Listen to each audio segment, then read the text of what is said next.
नमस्कार दोस्तों, मैं आपका दोस्त मयंक और स्वागत है आप सभी का हमारे नेक्स्ट एपिसोड्स में।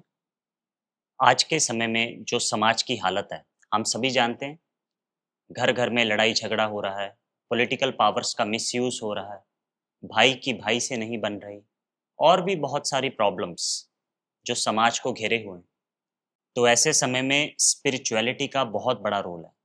क्योंकि भारतीय संस्कृति में हमें बचपन से ये सिखाया जाता है कि हमें स्पिरिचुअलिटी यानी आध्यात्मिकता के साथ जुड़ना चाहिए। अगर हम आध्यात्मिकता के साथ जुड़ते हैं तो हमारी लाइफ की सभी प्रॉब्लम्स का समाधान हमें खुद ब खुद मिल जाता है। तो दोस्तों, आज से हम रामायण पर चर्चा करेंगे। हमारी नई सीरीज रामायण पर है और रामायण में छिपे गुह्य शिक्षाओं को कैसे हम अपने जीवन में धारण करें, कैसे अपने जीवन को परिवर्तन करें, उसके बारे में चर्चा करेंगे।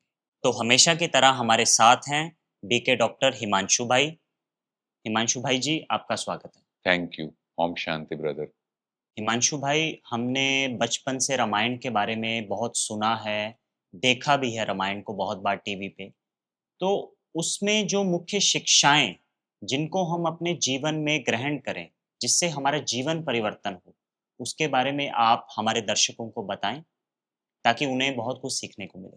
हाँ जी। तो अगर हम देखें तो रामायण में कितनी ब्यूटीफुल शिक्षाएँ छिपी हैं। जी, एक भाई का भाई के साथ कैसा प्यार होना चाहिए, हाँ जी, एक बहन को बहन के लिए कैसे त्याग करना चाहिए, बाप और बेटे का रिलेशन कैसा होना चाहिए, कितनी परफेक्ट एग्ज़ाम्पल दिखाई हैं। और शुरू से लेकर लास्ट तक देखो तो श्री राम के जीवन में कुछ ना कुछ संघर्ष चलते गए, बट उन्होंने कभी भी किसी को क्रिटिसाइज नहीं किया। हाँ जी, उन प्रॉब्लम्स को कितने पॉजिटिव माइंडसेट के साथ फेस किया और कितना अधर्म का राज्य भी हुआ, बट श्री राम ने कभी भी अधर्म का सामना करते हुए किसी भी नियम मर्यादा का उल्लंघन नहीं किया। हाँ जी, है ना? तो आज के टाइम अगर हम देखें तो सब चीजों में अल्टीमेटली क्रक्स क्या होता है कि विजय होनी चाहिए, प्राप्ति होनी चाहिए, पैसा चाहिए। बट रामायण में हर प्रॉब्लम का सलूशन बताया, आपके नियम, आपकी मर्यादाएं। तो रामायण के बारे में आज से हम जानते हैं।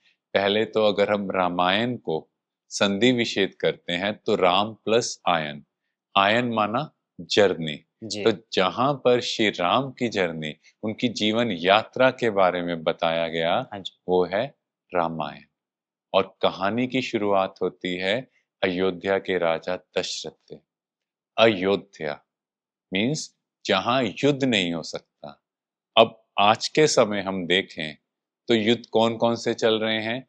एक युद्ध तो जो हम बाहर देख रहे हैं। एक्सटर्नल बाहर का। यस, लड़ाई झगड़े, किसी की मार-पिटाई और आजकल तो न्यूक्लियर वेपन, जी, उनका सबसे बड़ा डर है। हाँ जी, पर उससे भी बड़ा युद्ध, क्योंकि जो बाहर का युद्ध है, वो बाहर से क्रिएट नहीं हो रहा, वो यहाँ से क्रिएट हो रहा है। तो वो युद्ध जो हमारे अंदर चल रहा है, हमारे नेगेटिव थॉट्स, हमारे वेस्ट थॉट्स, कहीं न कहीं हमें एक्सटर्नल फाइट के लिए प्रोवोक करते हैं। आपके कहने का मतलब जो भीतर हमारे युद्ध चल रहा है। यस, क्योंकि आज के टाइम अगर हम देखें तो 95% जो इलनेस है वो साइकोसोमैटिक हैं। हाँ जी, मीन्स आपकी सोच से क्रिएट हो रही सोच हैं। से ही है सारा यस, कुछ। तो अयोध्या जहां कभी युद्ध नहीं हो सकता और जहां के राजा दशरथ, मीन्स जिसने अपनी 10 इंद्रियों पर काबू किया हो, 5 ज्ञानेंद्रियां और 5 कर्मेंद्रियां। तो ऐसे राजा, सूर्यवंशी राजा दशरथ दिखाए। उनका बहुत ही पॉजिटिव माइंडसेट था। आप हमारे दर्शकों को कुछ कहानियों से समझाएँगे? राजा दशरथ जब वो राजकुमार थे और शब्द भेदी वान विद्या में बहुत प्रवीण थे। जी, अब ये शब्द भेदी वान विद्या क्या है? मीन्स किसी की आवाज सुनकर उस पर तीर चलाना। तो ऐसे ही विद्या में निपुण राजा दशरथ एक बार रात के समय तो उन्हें कोई आवाज सुनाई देती है कि पानी के पास कोई जानवर है, और वो आवाज सुनकर अपना तीर चला देते हाँ हैं। जी, पर वो तीर जाकर एक व्यक्ति को लगता है जिसका नाम था श्रवण कुमार। राजा दशरथ उसके पास जाते हैं और एकदम से वो भी जैसे परेशान हो जाते हैं, थोड़ा अंदर से गिल्टी फील करते हैं क्योंकि उनका तीर किसी जानवर को नहीं, किसी मनुष्य को लगा और उसके प्राण चले गए। यस, तो आपने बचपन में भी ये कहानी सुनी होगी। तो फिर राजा दशरथ श्रवण कुमार के माता-पिता के पास जाते हैं। हाँ जी। उनको ये सारी बात जब पता लगती है, तो उनके माता-पिता बहुत क्रोधित हो जाते हैं और वो राजा दशरथ को श्राप देते हैं कि आपकी मृत्यु पुत्र वियोग में होगी। जी। अब देखो राजा दशरथ का पॉजिटिव माइंडसेट। हाँ जी। राजा दशरथ ने क्या सोचा कि चलो मेरे घर में बेटा तो होगा, हाँ जी। क्योंकि पुत्र वियोग तो कहा, पर मेरे घर में अगर बेटा होगा, मेरा वंश तो आगे बढ़ेगा। जी। तो क्या पॉजिटिव माइंडसेट उस नेगेटिव चीज से भी उन्होंने पॉजिटिविटी उठाई। जी। और सेकंड चीज जो बहुत इंपॉर्टेंट है, हम जाने अनजाने में भी अगर कोई गलत कर्म करते हैं तो हमें उसका फल भोगना पड़ता है। इसीलिए हमारा हर एक कर्म बहुत ब्यूटीफुल हो, हर कर्म सोच समझ कर किया जाए। कर्मों पर अटेंशन देने की ज़रूरत है। यस, ऐसे नहीं हम अपने मन से कह दें कोई बात नहीं, ऐसा तो चलता ही है, जी। मेरे से अनजाने से हो गया, नहीं, हर कर्म का फल हमें भोगना पड़ेगा। जी। हिमांशु भाई जी, राजा दशरथ के बारे में हमें थोड़ा और बताएँगे? यस, तो इसके अलावा राजा दशरथ की 3 रानियाँ थीं, जिनके नाम थे कौशल्या, कैकेयी और सुमित्रा। हाँ जी। तो एक-एक के नाम के पीछे भी इतना ब्यूटीफुल मीनिंग है। कौशल्या, जो सर्व कुशलताओं से संपन्न है। कैकेयी, जो सर्व प्राप्तियों से संपन्न। जी। और सुमित्रा, जिसका सभी के प्रति मित्रता का भाव था। तो ऐसी 3 रानियाँ राजा दशरथ के यहाँ थी। हर एक के नाम के पीछे कितना गहरा अर्थ छिपा है। यस, अगर हम उन अर्थों को समझते हैं तो हमें लगेगा हमें भी इन चीज़ों को अपनी लाइफ में अप्लाई करना हाँ जी। चाहिए। और कैकेयी, जो सर्व कुशलताओं से संपन्न थी, इसको भी हम एक कहानी से समझते हैं। एक बार राजा दशरथ के साथ वो युद्ध पर जाते हैं। तो जब राजा दशरथ और कैकेयी युद्ध में थे, तो अचानक से युद्ध के टाइम राजा दशरथ के रथ का पहिया गिरने लगा, जिससे उनके प्राण संकट में आ रहे हाँ थे। जी। तो कैकेयी माता ने अपने हाथों की 2 उँगलियों से उस रथ के पहिए को थामा, उसको रोका, जिससे राजा दशरथ के प्राण बच गए और राजा दशरथ ने उन्हें खुश होकर कहा कि आप मुझसे 2 वरदान माँगो। कैकेयी का देखो क्योंकि वो सर्व प्राप्तियों से संपन्न, उनके पास सब कुछ था, हाँ तो जी। उन्होंने राजा दशरथ को कहा कि हे राजन, मेरे पास सब कुछ है। वो तो सर्व प्राप्तियों से संपन्न है। यस, मुझे कुछ भी नहीं चाहिए, हाँ जी। पर जब समय आएगा तो मैं आपसे ये 2 वरदान माँग लूँगी। हाँ जी। बट यहाँ से भी हमें ये समझना है कि यही जो वरदान थे, वो राजा दशरथ की मृत्यु का कारण बनते हैं। जी। तो इसीलिए कहा गया, जब भी हम खुश होते हैं, कोई भी डिसीजन मत लो, कोई भी वचन ना दो, क्योंकि जब हम खुशी में एक्साइटेड होते हैं, तो हमें लगता है सब अपने हैं। जी। पर जब लाइफ में कुछ ऐसे नेगेटिव सीन, नेगेटिव सर्कमस्टांस आते हैं, तब हमें रियलाइज़ होता है कि हमें उस टाइम खुशी में टू मच एक्साइटेड नहीं होना चाहिए था या ये डिसीजन नहीं लेना चाहिए बिना था। सोचे समझे नहीं। यस, जी। इसीलिए आपने सुना भी होगा, पहले सोचो, फिर बोलो या फिर पहले तोलो, फिर बोलो। बोलो। क्योंकि आपके वर्ड्स एक बार आपके मुख से निकल जाते हैं, तो उनकी बहुत वैल्यू है और वो कुछ शब्द वापिस नहीं आ सकते। कुछ शब्द तो दूसरों के लिए वरदान भी बन जाते यस, और कुछ शब्द अपने ही प्राण गँवाने के निमित्त बन जाते हैं। हैं। जी, बिल्कुल सही कहा। हिमांशु भाई जी, श्री राम जी का जन्म कैसे हुआ या फिर वो कैसे बड़े हुए? उसके बारे में कुछ और विस्तार में आप हमें बताएँगे? हमारे दर्शक जानना चाहते हैं। यस, देखो हमने पिछले सेशन में जाना कि राजा दशरथ और उनकी 3 रानियाँ, अब उनके घर में 4 बेटे हुए, बट उनका जो जन्म है, वो यज्ञ से दिखाया है कि यज्ञ से 4 पुत्र पैदा हुए, जी। जो ये दर्शाता है कि उनकी उत्पत्ति योग बल से हुई। हाँ जी। तो एक ऐसी भी दुनिया थी, जहाँ योग बल से जन्म होता था जी। और चारों पुत्रों का नाम श्री राम, लक्ष्मण, भरत और शत्रुघ्न रखा गया।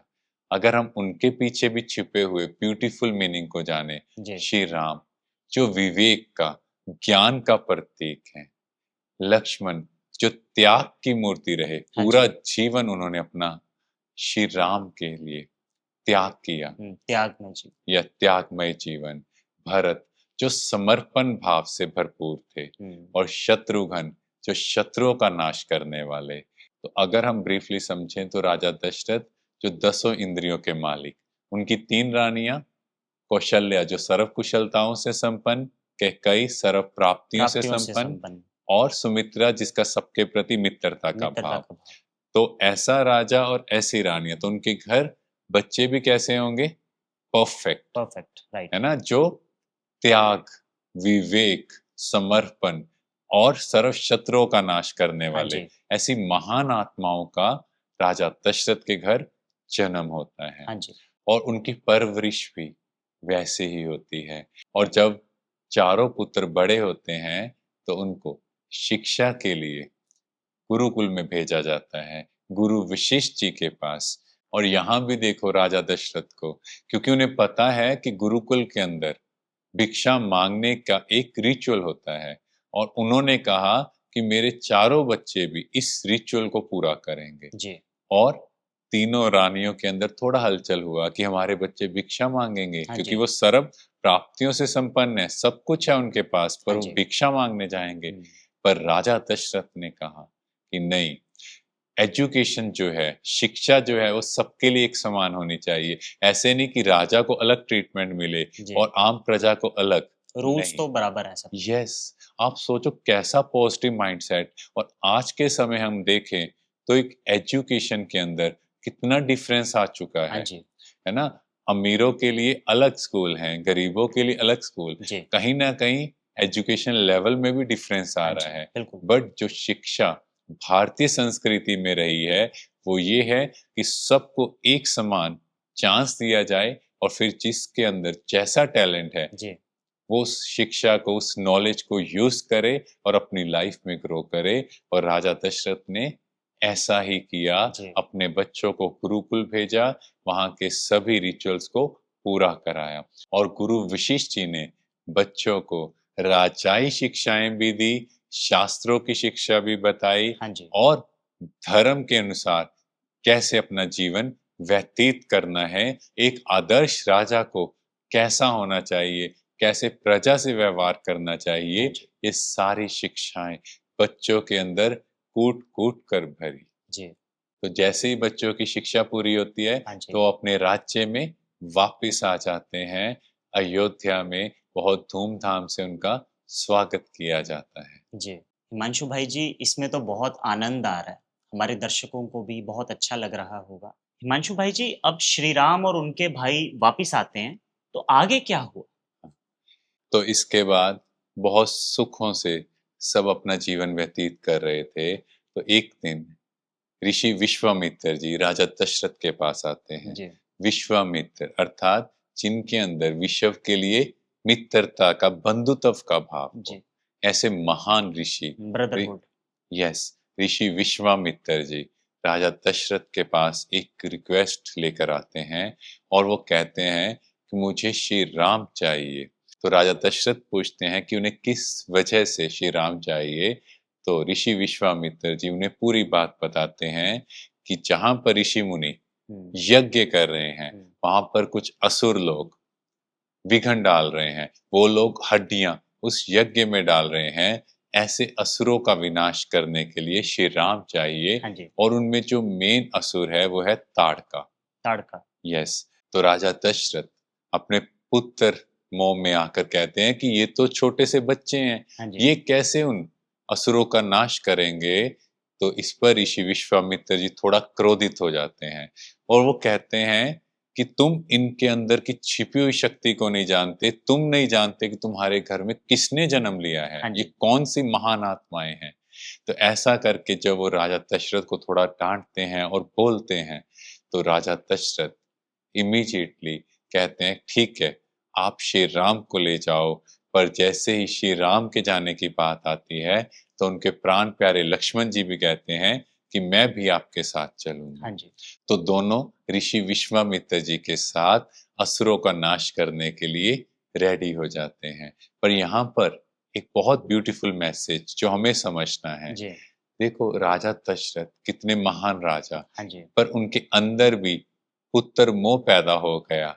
तो हम सब भी इस सोसाइटी में देखें, हम सब चाहते हैं कि सोसाइटी में ये होना चाहिए, देश में ये चेंजेस आने हाँ चाहिए। जी। पर अगर हमारा खुद का बेटा या बेटी ऐसा काम करने के लिए आगे बढ़े तो तो मोह जागृत यस, हो जाता है। तो हम चाहते हैं कि चेंज तो हो, पर अपने घर से नहीं हो, हाँ जी, दूसरे के घर से कोई व्यक्ति ऐसा आए, वो ऐसा कार्य करे। और जब अपने घर से कोई चेंज करने के लिए आगे निकलता है, तो हम ही कहीं न कहीं विघन बन जाते हैं या हम उन्हें स्टॉप करते हैं, नहीं, जी, तुम्हें ये नहीं करना। तो ऐसा ही हुआ, पर यहाँ पर ऋषि विश्वामित्र जी की पॉजिटिविटी कहो या उनका अथॉरिटी रूप था, जी, जो उन्होंने राजा दशरथ को इस बात के लिए कन्विंस किया और उनको ये बात समझाई, और जिससे वो श्री राम और लक्ष्मण जी को भेजने के लिए रेडी होते हैं। और फिर श्री राम और लक्ष्मण जी ऋषि विश्वामित्र के साथ उस जगह पर जाते हैं जहां पर असुर लोग यज्ञ में विघन डाल रहे थे, और श्री राम और लक्ष्मण ताड़का राक्षसी का वध कर देते हैं। इसके साथ साथ जो अन्य असुर भी यज्ञ में विघन डाल रहे थे, उन सबको मार देते हैं। श्री राम और लक्ष्मण जी इतने बहादुर थे? यस, क्योंकि वो बहुत महान आत्माएं थी। और अगर हम देखें तो आज के समय में भी जो असुर लोग उन्होंने दिखाया यज्ञ में हड्डियां डाल रहे हैं, वो क्या है? अगर आप कोई अच्छा काम करने जाओ, जी, तो आपको बहुत से लोग कहेंगे, अरे ये तुम्हारी उम्र नहीं है, हाँ जी, ये तुम्हारी आयु नहीं है इन चीजों में जाने की। और अगर कोई बुरा काम करने जाता है, तो कोई भी व्यक्ति उसे नहीं रोकेगा। जी, वो कहीं न कहीं अच्छे काम में हड्डियाँ डाल रहे हाँ हैं, जी, मीन्स अच्छे काम में रोकने वाले सब हैं, जी, पर बुरे काम में सब कहेंगे यस यही एज है, एन्जॉय करो, ये सब चीज़ें करो। तभी नेगेटिविटी ज़्यादा स्प्रेड होती है। यस, तो कहीं न कहीं नेगेटिविटी को सब लोग प्रमोट कर रहे हैं, जी, है ना? तो इस तरह से उन असुरों का विनाश कर कर श्री राम और लक्ष्मण जब विश्वामित्र जी के साथ आगे बढ़ते हैं, तो आगे उन्हें एक पत्थर की शिला में एक स्त्री का आकार दिखाई देता है, और श्री राम जब उन्हें अपने चरणों से स्पर्श करते हैं, तो वो जैसे पुनर्जीवित हो जाती है, और उनका नाम था अहिल्या। अहिल्या। यस, तो अहिल्या का क्या दिखाया कि उन्होंने अपने जीवन में कुछ ऐसा कर्म किया और उन्हें श्राप मिला, जिसकी वजह से वो पत्थर बन गए। हाँ जी, तो अगर हम आज के समय में भी देखें, तो आज का मनुष्य लाइफ में कुछ नेगेटिव बात आती है, कोई हमारे साथ गलत कर देता है, तो कहता है मेरे अंदर के इमोशंस खत्म हो गए, मैं पत्थर बन गया। जी, कोई भी गलत चीज़ हो रही है, किसी के साथ कुछ भी हो रहा है, उनको कोई फ़र्क ही नहीं पड़ रहा। हाँ जी। और तो बहुत लोग खुद को बदलना ही नहीं चाहते। यस, और ऐसे में तो उन्हें जब परमात्मा का ज्ञान वो स्पर्श करता है, परमात्मा के ज्ञान की बूंदें उन पर पड़ती हैं, तो फिर वो पत्थर से भी पुनर्जीवित हो जाते हैं। उन्हें समझ में आता है कि लाइफ में जो टफ परिस्थितियाँ हैं, वो हमें बेटर बनाने के लिए आई हैं। जैसे कॉफ़ी बीन है, कितना भी बॉयल करो, उससे फ्रेग्रेंस फैलेगी। हाँ जी, ऐसे हमारी लाइफ में भी अगर कोई नेगेटिव सिनेरियो आता भी है, कुछ बातें होती भी हैं, हमें उन्हें बहुत स्ट्रेंथ के साथ फेस करना है, जी, और फिर परमात्मा के ज्ञान के स्पर्श से अहिल्या भी पुनः अपने स्त्री रूप में पुनर्जीवित हो गए। ऐसे ही हम सबको भी अपने अंदर के इमोशंस को दबाना नहीं है, बल्कि हर चीज़ से बेटर बनना है। जी। हिमांशु भाई जी, श्री राम और सीता माता का मिलन कैसे हुआ? यस, तो जैसे हमने जाना कि श्री राम जी द्वारा अहिल्या का उद्धार होता है, और इसके बाद श्री राम और लक्ष्मण आगे बढ़ते हैं, और उनके साथ ऋषि विश्वामित्र जी होते हैं। तो ऋषि विश्वामित्र जी श्री राम और लक्ष्मण जी को मिथिला की ओर लेकर चलते हैं, क्योंकि मिथिला में सीता माता का स्वयंवर रखा गया, हाँ जी, और मिथिला के राजा राजा जनक थे। अब हम सीता माता के जन्म की कहानी के बारे में जानेंगे। हाँ जी, एक बार राजा जनक कुछ ऋषि मुनियों के साथ कुछ अनुष्ठान के लिए हल चला रहे होते हैं।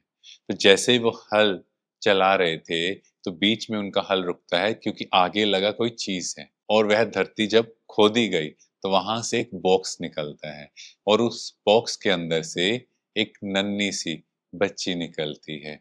क्योंकि उनका जन्म हल के अगर भाग से हुआ, जिसको सीत कहा जाता है, इसीलिए उनका नाम सीता पड़ा। हाँ जी। वो पवित्रता, शालीनता, सर्व गुणों से संपन्न थी। देखो, हम सब भी जन्म लेते हैं, हमारा भी नाम पड़ा, बट सीता जी को हमेशा सीता माता कहा गया।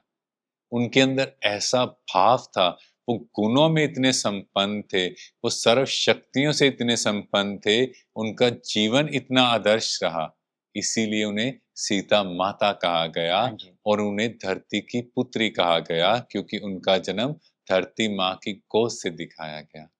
बट अगर हम समझें, हम सबका जन्म भी तो प्रकृति के पांचों तत्वों से ही तो हो रहा जी, है।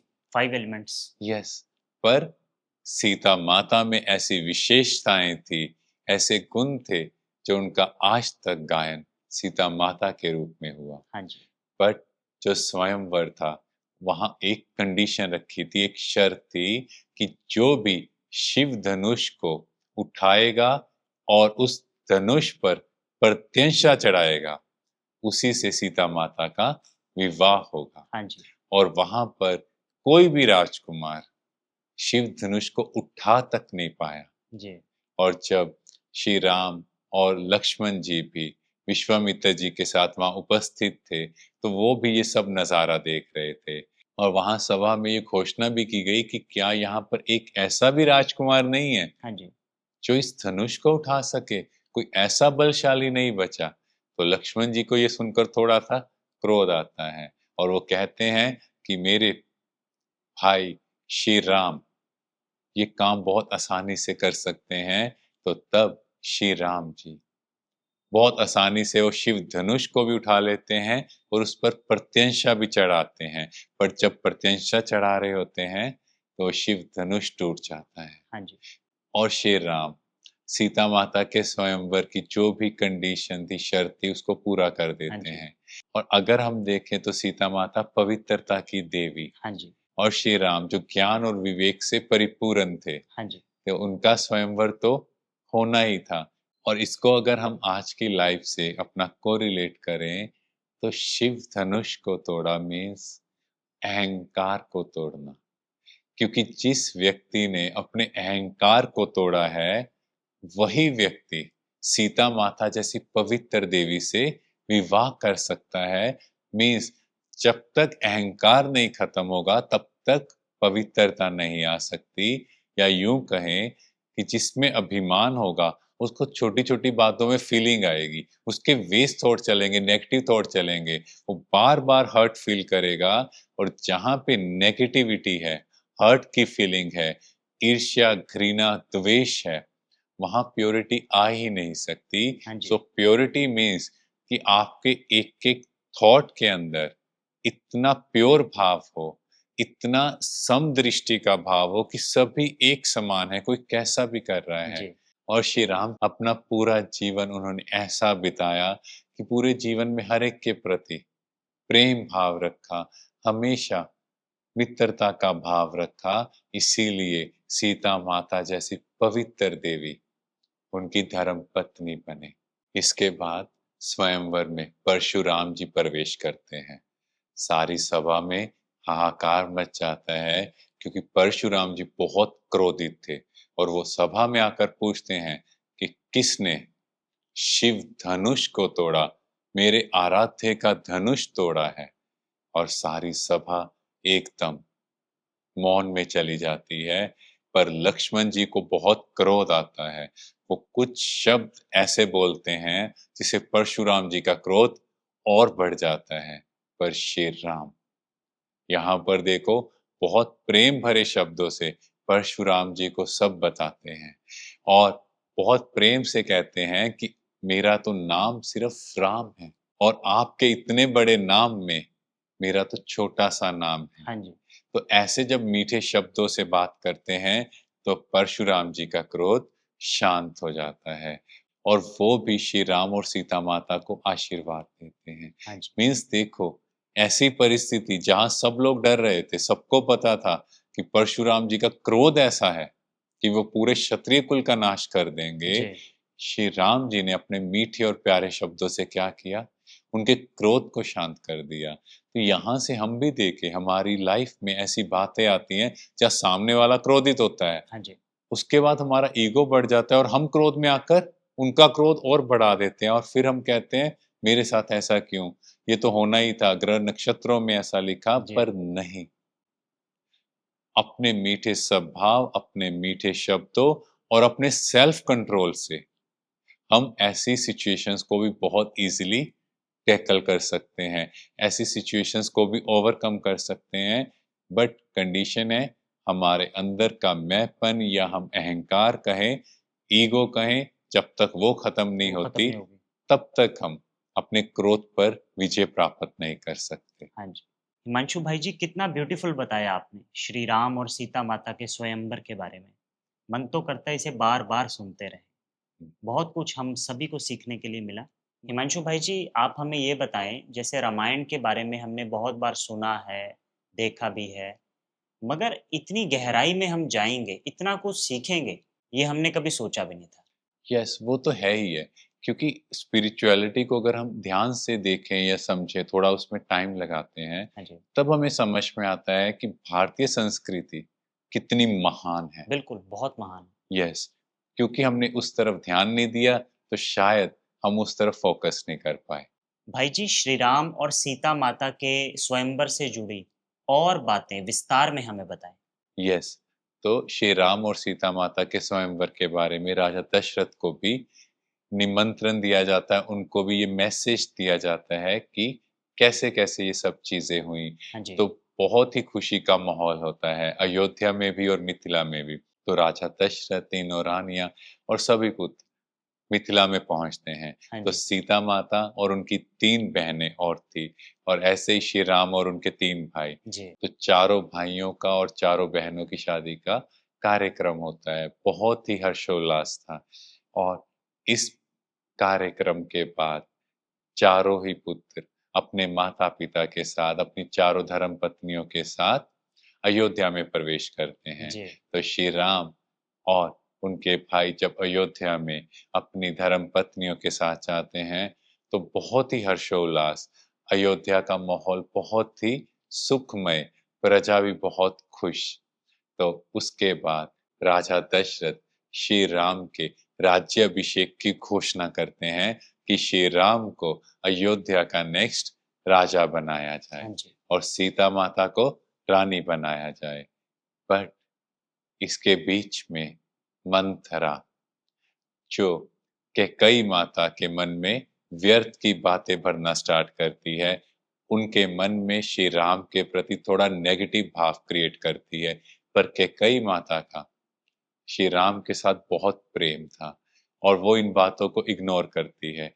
पर धीरे-धीरे जब मंत्रा रोज़ ये बातें करती है, तो कैकेयी माता पर भी उन बातों का असर हो जाता है और मंत्रा कैकेयी माता को राजा दशरथ द्वारा उन्हें दिए गए 2 वचनों की याद दिलाती है और कहते हैं ये 2 वर जो आपको राजा दशरथ ने कहे थे, अब ये समय आ गया है उन वर को माँगने का कि श्री राम को वनवास दे दिया जाए और भरत को अयोध्या का राजा बना दिया जाए हाँ जी। और जब कुछ समय श्री राम प्रजा से दूर रहेंगे, जी। तो लोग भी श्री राम को भूल जाएँगे।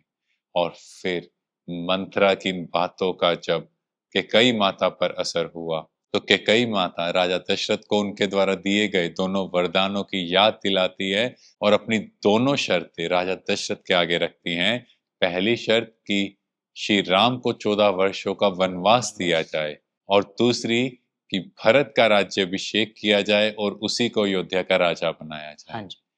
तो राजा दशरथ की स्थिति बहुत दयनीय हो जाती है, क्योंकि एक गायन है कि रघुकुल रीत सदा चली आई, प्राण प्राण जाए, जाए पर वचन वचन ना न जाए। जाए। अब राजा दशरथ ने, क्योंकि कैकेयी माता को ये प्रॉमिस दिया था और ये वर दिए थे, अब वो अपने वचनों से कैसे पीछे हट सकते हैं। हाँ जी।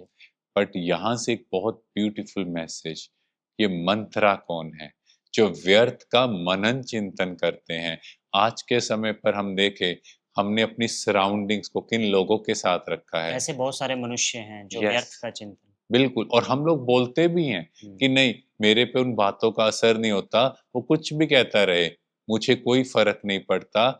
पर कैकेयी माता जो श्री राम से इतना प्रेम करती थी, उनके मन पर भी उन नेगेटिव बातों का असर हो जाए, तो हम पर कैसे नहीं असर हो सकता। तो इसीलिए हमें अपने संग का बहुत ध्यान रखना है। हमें ये ध्यान रखना है कि अगर ऐसे नेगेटिव लोग हमारे आस-पास होंगे, वो कहीं न कहीं हमारे मन को बदल देंगे, हम भी कहीं गलत डिसीजन की ओर ना जाएँ। इसीलिए अपने संग का हमें बहुत ध्यान रखना है। संघ का विशेष ध्यान रखना। यस। और आगे श्री राम को जैसे ही ये पता लगता है कि कैकेयी माता ने राजा दशरथ से, उनके पिता से ये 2 वर माँगे हैं, जी। तो वो बहुत प्रेम पूर्वक राजा दशरथ के पास जाते हैं और कहते हैं कि मैं 14 वर्ष के वनवास के लिए तैयार हूँ।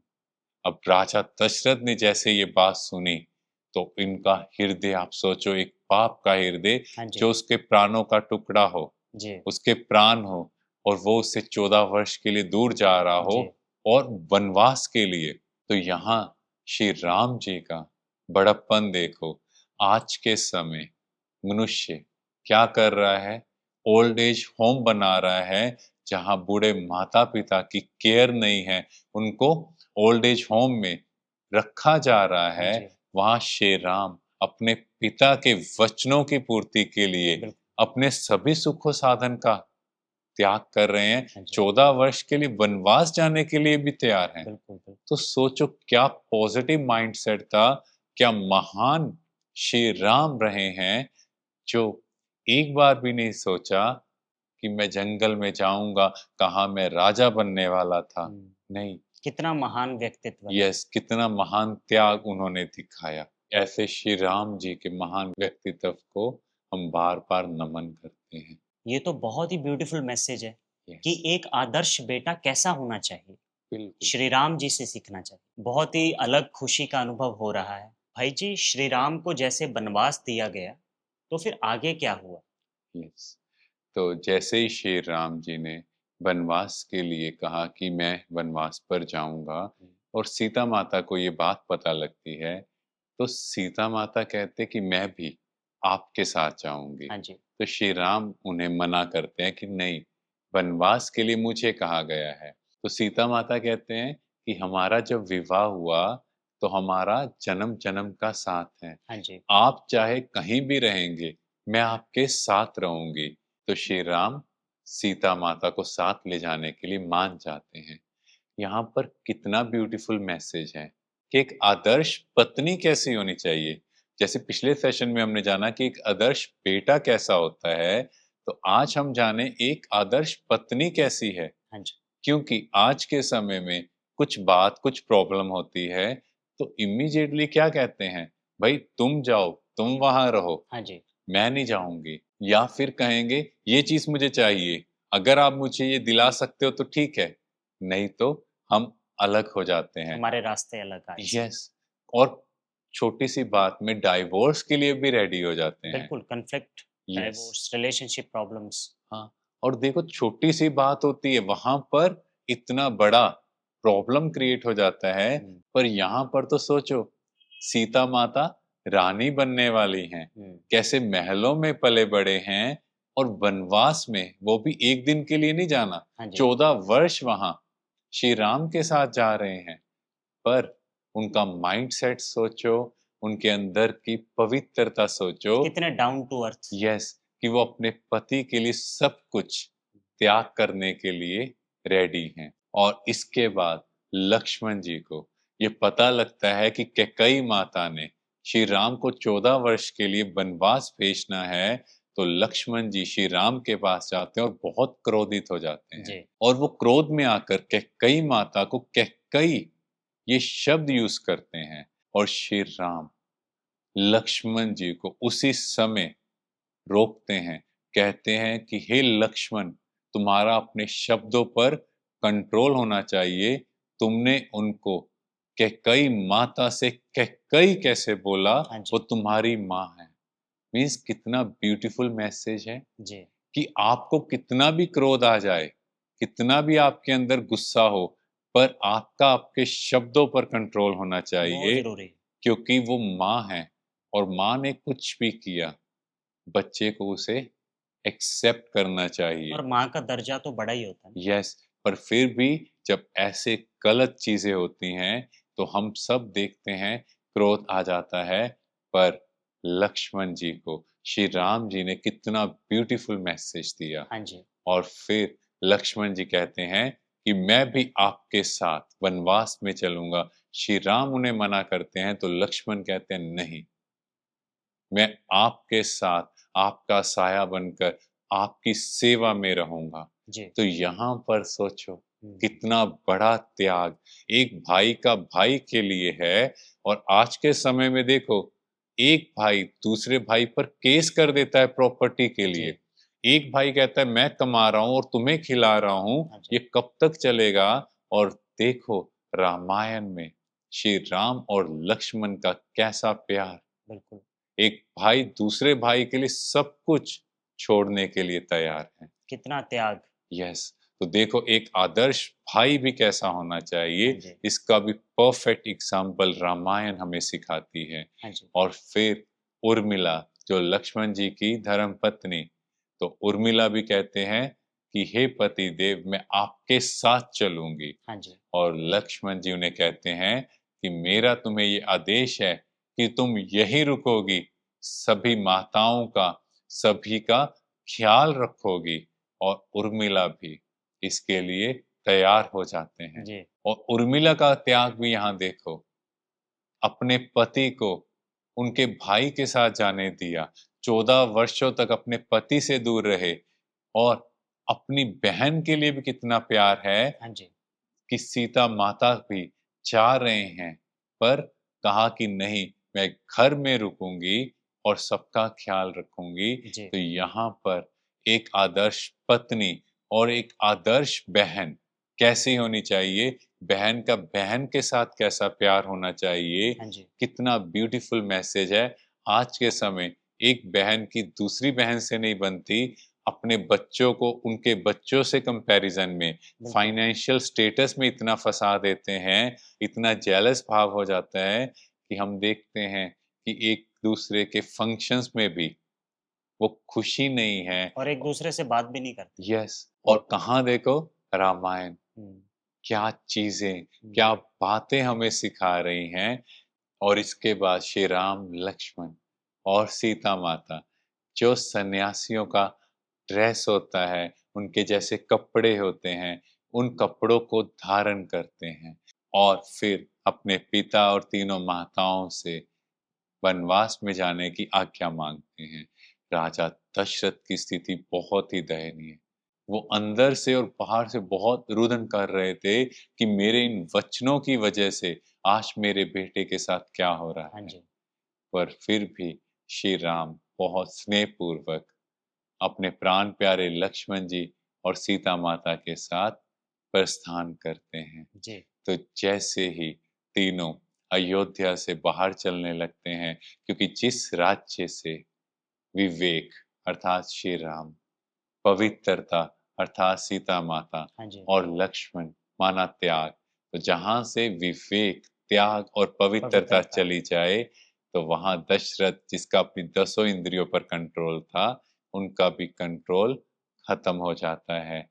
और राजा दशरथ बहुत ही परेशान हैं, क्योंकि अगर हम आज के समय भी देखें, लोगों के पास धन साधन है, हाँ जी। पर जहाँ पर जिस घर में पवित्रता, त्याग और विवेक, ज्ञान नहीं है, वो सब कुछ होते हुए भी जैसे परेशान हैं, खुश उनकी नहीं है। लाइफ में खुशी नहीं है। नहीं। तो ये आज के समय की भी हालत है। लोग कहते हैं हमारे पास बहुत धन है, पर मन को शांति नहीं और है। संतुष्टता भी नहीं। यस, तो राजा दशरथ के साथ भी ऐसा ही होता हाँ है। जी। भाई जी, एक आदर्श भाई, एक आदर्श बहन, एक आदर्श पत्नी, कैसी होनी चाहिए, ये तो बहुत ही वंडरफुल बातें हैं। ऐसा लग रहा है कि बुद्धि के ताले खुल गए हैं। यस, मगर आजकल हम इन बातों को समझ ही नहीं रहे, तभी तो घर-घर में लड़ाई, झगड़े, यस, कलह-कलेश हैं। बिल्कुल। भाई जी, बनवास के लिए श्री राम, लक्ष्मण जी और सीता माता जब जंगल में जा रहे थे, तो उसके बाद आगे क्या होता? यस, तो तीनों प्रस्थान कर रहे हैं और उनके साथ सुमंत जी भी हैं। ये सुमंत जी कौन है? सुमंत मीन्स शुभ मन, पॉजिटिव थॉट्स का एटीट्यूड रखने वाले। हाँ तो जी। ये भी श्री राम, सीता माता और लक्ष्मण जी के साथ वन में प्रस्थान करते हैं। जी। जब वो चलते हैं तो सबसे पहला उनका मिलन होता है निषाद राज जी से। निषाद राज जो थे वो श्री राम के साथ उनके गुरुकुल में साथी थे। हाँ जी। तो दोनों का आपस में बहुत प्रेम था। तो निषाद राज को सारी बात के बारे में पता लगता है कि कैसे श्री राम जी को वनवास मिला।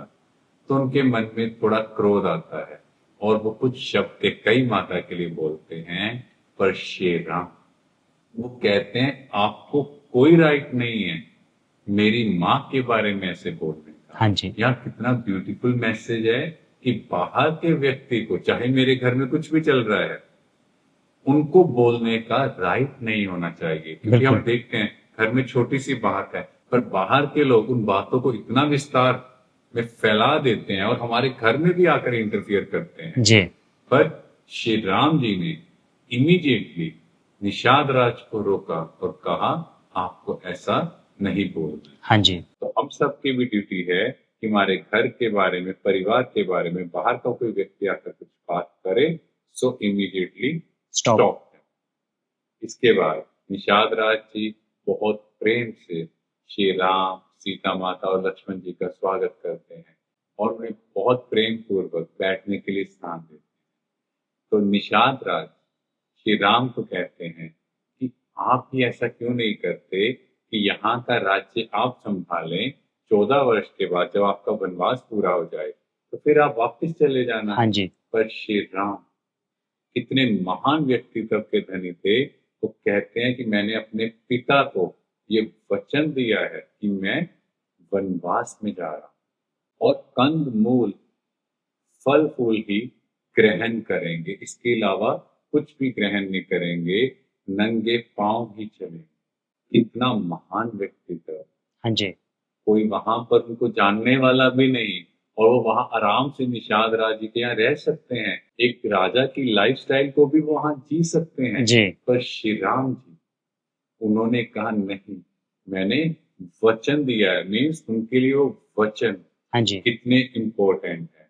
यहाँ से कितना ब्यूटीफुल मैसेज है कि नियम और मर्यादा, रूल्स एंड रेगुलेशंस कितने इम्पोर्टेंट हाँ है। जी। अगर हम इन रूल्स एंड रेगुलेशंस को फॉलो करते हैं तो हमारा भी इस दुनिया में गायन होगा। और भारतीय संस्कृति में हमेशा से ही कुछ जी। भी बात हो, हमेशा नियम कायदों की इम्पोर्टेंस को ही सिखाया गया है। हाँ जी।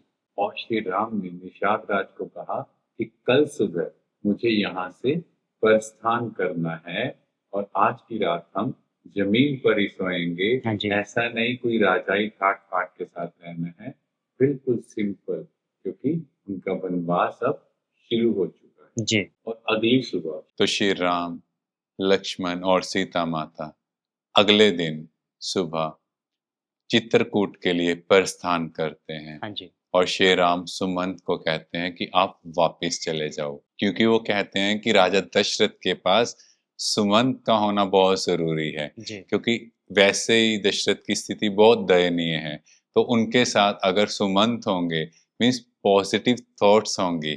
क्योंकि लाइफ में जब भी हमारे कोई परिस्थिति आती है तो सबसे पहला जो चेंज आता है वो हमारे अंदर नेगेटिव थॉट्स वो इतना भर जाते हैं कि हम पॉजिटिविटी क्रिएट ही नहीं कर पाते। हाँ जी। हम उस नेगेटिव सिचुएशन का बार बार मनन चिंतन कर मीन्स उसी को डिस्कस करके उस नेगेटिविटी में ही इतना खो जाते हैं कि हम भूल जाते हैं कि लाइफ में कुछ पॉजिटिव भी हो सकता है। बिल्कुल। तो ऐसे ही राजा दशरथ को भी सुमंत की जरूरत है, इसलिए श्री राम उन्हें कहते हैं कि अब आप यहाँ से प्रस्थान कीजिए और अयोध्या में चले जाएं। जी। और फिर श्री राम, लक्ष्मण और सीता माता वहां से आगे चित्रकूट के लिए प्रस्थान करते हैं। और जब वो चित्रकूट पहुंचते हैं तो उन्हें वहां पर राजा दशरथ के शरीर छोड़ने का समाचार मिलता है। हाँ जी। और जैसे ही राजा दशरथ के मृत्यु का समाचार भरत को भी मिलता है, तो वो भी वापस आ जाते हैं। वो अयोध्या में आते हैं तो उन्हें ये सारी बात का पता लगता है कि कैसे कैकेयी माता ने श्री राम को वनवास में भेजा, और वो बहुत क्रोधित हो जाते हैं। भरत भी इमीडिएटली उसी टाइम कहते हैं कि मुझे श्री राम से मिलना है, और वो अपनी माताओं के साथ, सेनापति और जो मुख्य मंत्रीगण हैं हाँ उनको जी। साथ लेकर श्री राम को मिलने के लिए वन में प्रस्थान करते हैं। जैसे भाई जी भरत को श्री राम के वनवास के बारे में पता लगा, तो उसके बाद आगे क्या होता है? आगे की जर्नी में देखें तो भरत, जैसे हमने जाना था, तो मंत्रीगण अपने सेनापति और अपनी माताओं के साथ जी। वन में प्रस्थान करते हैं। तो उनका भी सबसे पहले मिलन निषाद राज से होता है। हाँ जी। तो जैसे ही भरत निषाद राज से मिलते हैं, तो निषाद राज भरत को श्री राम के बारे में सब बताते हैं कि कैसे वो जमीन पर सोए, जी। कैसे यहाँ से नंगे पाँव गए और कंदमूल, फल-फूल ही लिए। जी। तो उसी टाइम भरत भी ये प्रतिज्ञा करते हैं कि मैं भी जब तक श्री राम से नहीं मिलूँगा, नंगे पाँव चलूँगा। हाँ जी। मैं भी तब तक कुछ भी भोजन ग्रहण नहीं करूँगा जब तक उनसे मिलन नहीं होगा। जी। तो सोचो, एक भाई का अपने भाई के साथ कितना प्यार। बिल्कुल। जैसे ही पता लगा कि मेरे भाई ने ये सब सुख सुविधाएं छोड़ी हैं, हुँ।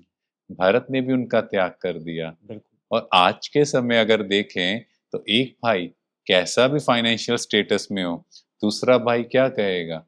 वो उसके कर्म है, वो देखे, वो जाने, हाँ जी। मुझे उसका फर्क नहीं पड़ता। कोई किसी की हेल्प करने को यस, तैयार और वो कहते हैं कि ये प्रैक्टिकल है ना? ये प्रैक्टिकल लाइफ है, यहाँ पे प्रैक्टिकल होके चलना है। जी, और सोचो, क्या ब्यूटीफुल मैसेज हमें रामायण से सीखने को मिल रहे हैं। कि आदर्श भाई कैसा हो, भरत से सीखना चाहिए। यस, और फिर यहाँ से भरत सबके साथ आगे चित्रकूट के लिए प्रस्थान करते हैं।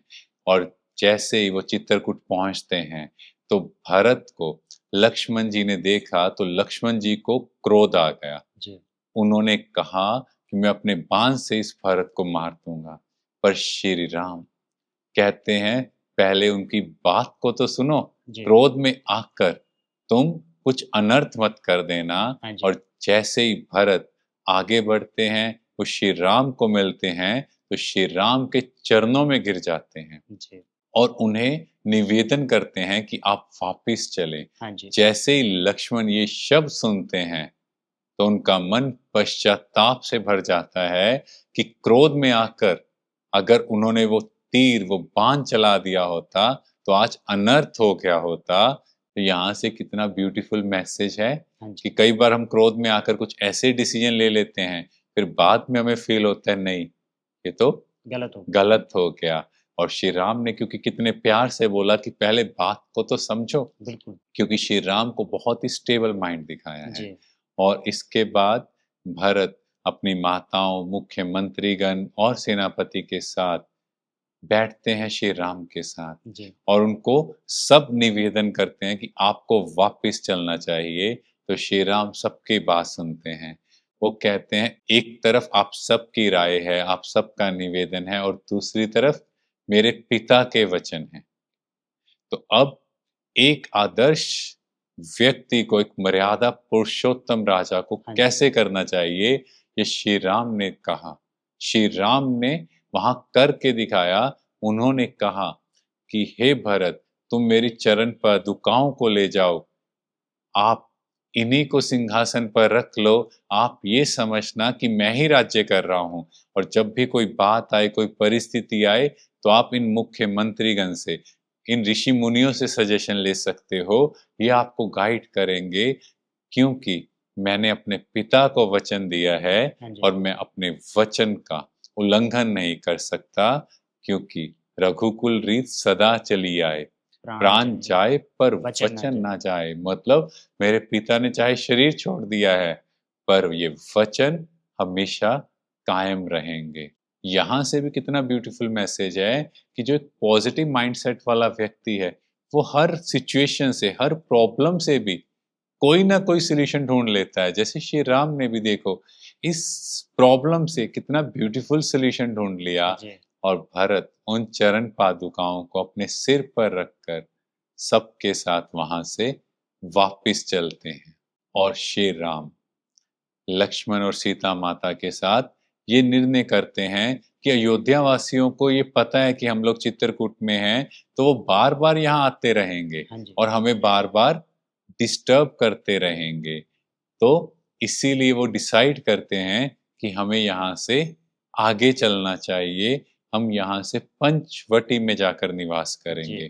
तो ये पंचवटी क्या है? जहाँ पांचों ज्ञान इंद्रियों का निवास हो, और वहां पर तीनों ने 13 वर्ष बहुत ही मंगलमय बिताए। माना जंगल में भी मंगल हुआ, चाहे वहां रिसोर्सेस वैसे नहीं थे जो राज्य में थे, हाँ जी, पर क्योंकि आत्मा यहाँ से जब भरपूर होती है तो वो हर नेगेटिव चीज से भी पॉजिटिविटी निकालती है। और वैसे भी आज के टाइम हम देखें, जो भी मनुष्य हैं वो दौड़ रहे हैं रिसोर्सेस को इकट्ठा करने के लिए, मेरे पास ये हो, मेरे पास ये हो। वो सब कुछ होते हुए भी मन शांत नहीं, हाँ जी, क्योंकि जो सच्चा सुख है वो मन की शांति में है। बिल्कुल, जो सच्चा सुख है वो सेटिस्फेक्शन, संतुष्टता में है। जी, जो सच्चा सुख है वो दूसरों को देने में है। बिल्कुल, और इसीलिए उनके लिए जंगल में भी जैसे मंगल हो गया। पर लक्ष्मण जी जैसे इस जर्नी पर थे, तो बार बार के कई माता कोस रहे थे कि उनकी वजह से आज हम जंगल में हैं। जी, पर श्री राम वो बार बार के कई माता का शुक्रिया कर रहे थे कि उनकी वजह से आज उन्हें ऐसे ऋषि मुनियों के दर्शन हुए। जी, तो देखो, एक पॉजिटिव माइंडसेट कितना इम्पोर्टेंट है लाइफ में। जो हर चीज से पॉजिटिविटी एक्सट्रैक्ट कर रहा है, वो कह रहा है कि इन परिस्थितियों का, इन सिचुएशंस का शुक्रिया जो जी, हमें आगे बढ़ा रही है। हाँ जी। भाई जी, रामायण में इतनी अच्छी शिक्षाएँ हैं, हमने तो फर्स्ट टाइम जाना। हमें इतना मज़ा आ रहा है सुनने में, तो हमारे दर्शकों को कितना आनंद आ रहा होगा। बिल्कुल। भाई जी, 13 वर्ष श्री राम, सीता माता और लक्ष्मण ने पंचवटी में बिताए और उसके बाद जो लास्ट 14th ईयर, हाँ जी। लास्ट वर्ष, उस समय क्या हुआ? यस। अब वनवास का सिर्फ 1 वर्ष हाँ जी, बचा, और इसी 1 वर्ष में अगर हम देखें तो बहुत सी चैलेंजेस आए, बहुत सी परिस्थितियाँ आई, रावण भी आया, और कैसे श्री राम ने अपने पॉजिटिव माइंडसेट से उन सब प्रॉब्लम्स को फेस किया। जी, तो सबसे पहले शूर्पणखा जो रावण की बहन थी, वो वहाँ पंचवटी की तरफ आती है, और वो जैसे ही श्री राम को देखती है तो उन पर मोहित हो जाती है, या हम कहें काम वासना जागृत हो जी, जाती है। पर श्री राम उन्हें कहते हैं कि वो पहले से शादीशुदा हैं, तो उन्हें मना कर देते हैं और कहते हैं कि तुम लक्ष्मण के पास चली जाओ। हाँ जी, और शूर्पणखा लक्ष्मण के पास जाती है, तो ऐसे ही सेम जो उसके अंदर काम वासना है तो लक्ष्मण जी को भी बताती है। पर लक्ष्मण जी को बहुत क्रोध आ जाता है, और वो गुस्से में आकर उनका नाक काट देते हैं, हाँ जी, जिससे शूर्पणखा बहुत क्रोधित हो जाती है और वहां से चली जाती है।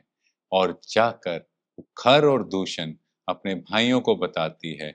खर मीन्स बुराई, दूषण मीन्स दुष्ट प्रवृत्ति वाले। जी। उन दोनों को बोलती हैं, और वो दोनों श्री राम और लक्ष्मण से युद्ध के लिए निकलते हैं। दोनों के नाम के नेगेटिव मीनिंग यस, मीन्स अगर आप उनके नाम ही देखो तो कहीं न कहीं उसी में ही नेगेटिव भाव छिपा है, जो उनके अवगुणों को रिप्रेज़ेंट करता और है। गुण छिप जाते यस, तो वो जाते हैं और श्री राम और लक्ष्मण खर और दूषण का वध कर देते हैं। हैं। हाँ जी, ठीक है? बट यहाँ पर एक चीज़ बहुत इम्पोर्टेंट है, श्री राम ने भी शूर्पणखा को मना किया, मीन्स उसको रिजेक्ट कर दिया। जी, बट बहुत प्रेम से।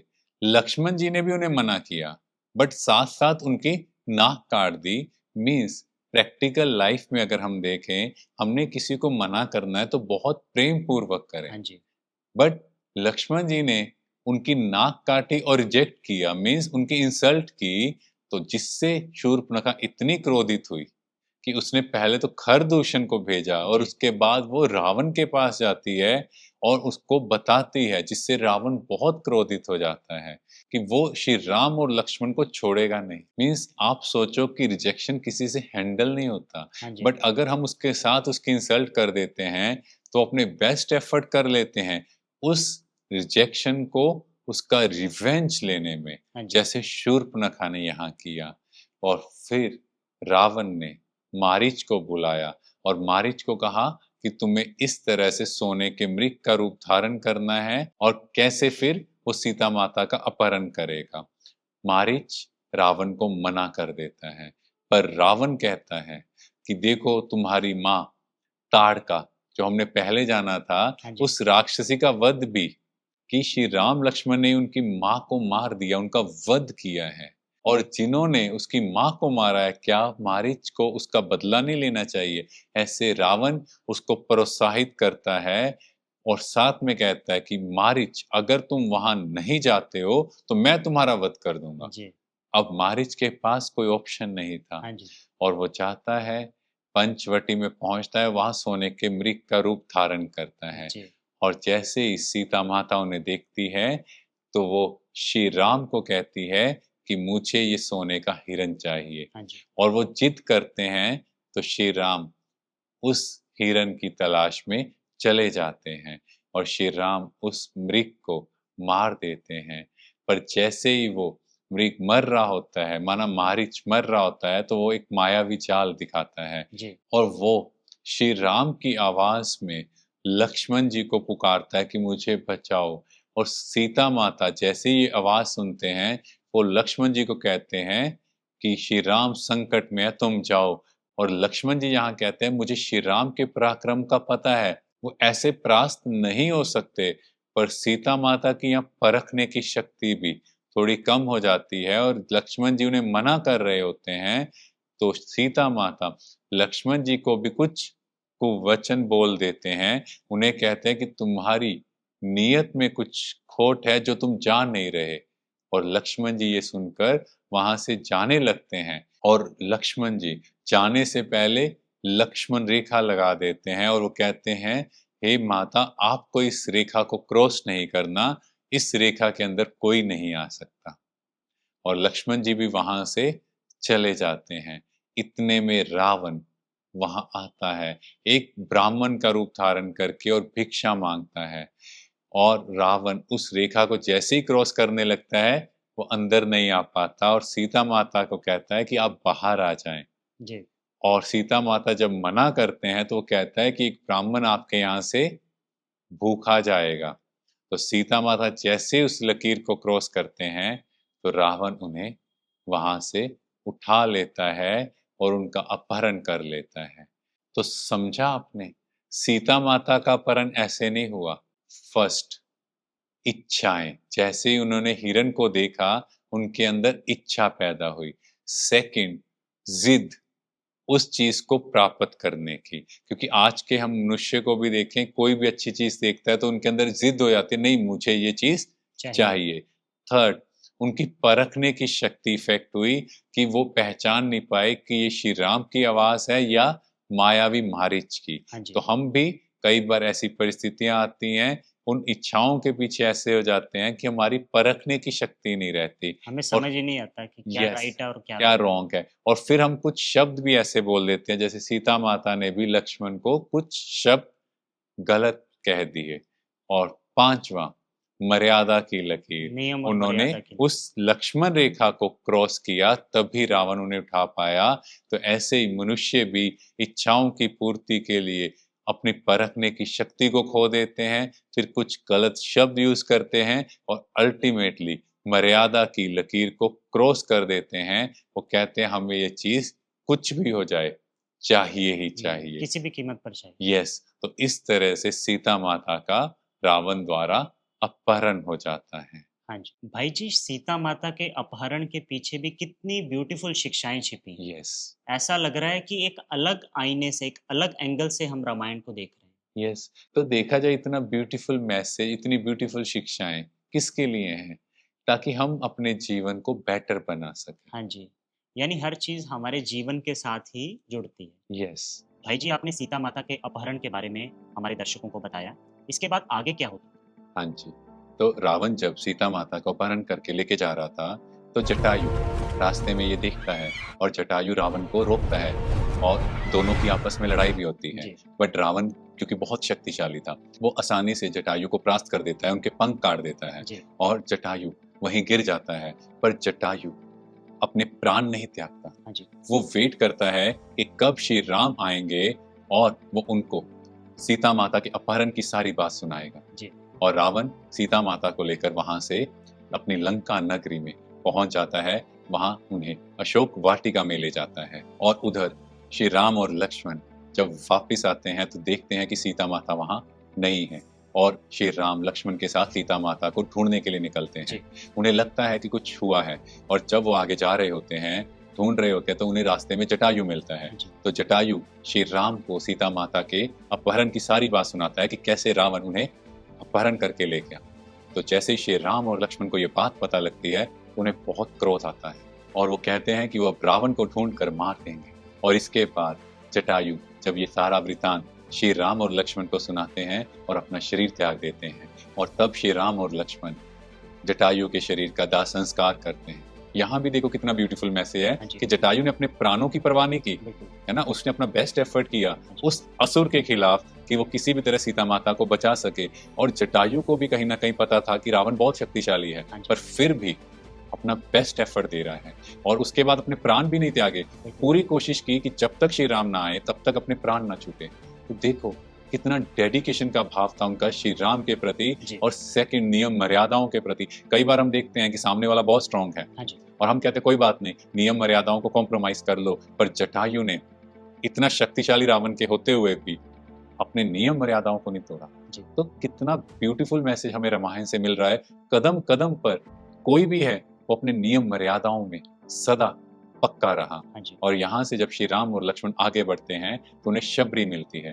तो शबरी थी वो श्री राम की बहुत बड़ी भक्तिन थी और वो बहुत वर्षों से श्री राम का इंतजार कर रही थी और वो कह रही थी कि मेरे राम आएंगे। और जैसे ही वो श्री राम और लक्ष्मण को देखती है तो उनकी आंखों से अश्रुधारा बहने लगती है और वो कुछ बेर रखती है और बेर का पहले खुद टेस्ट करती है।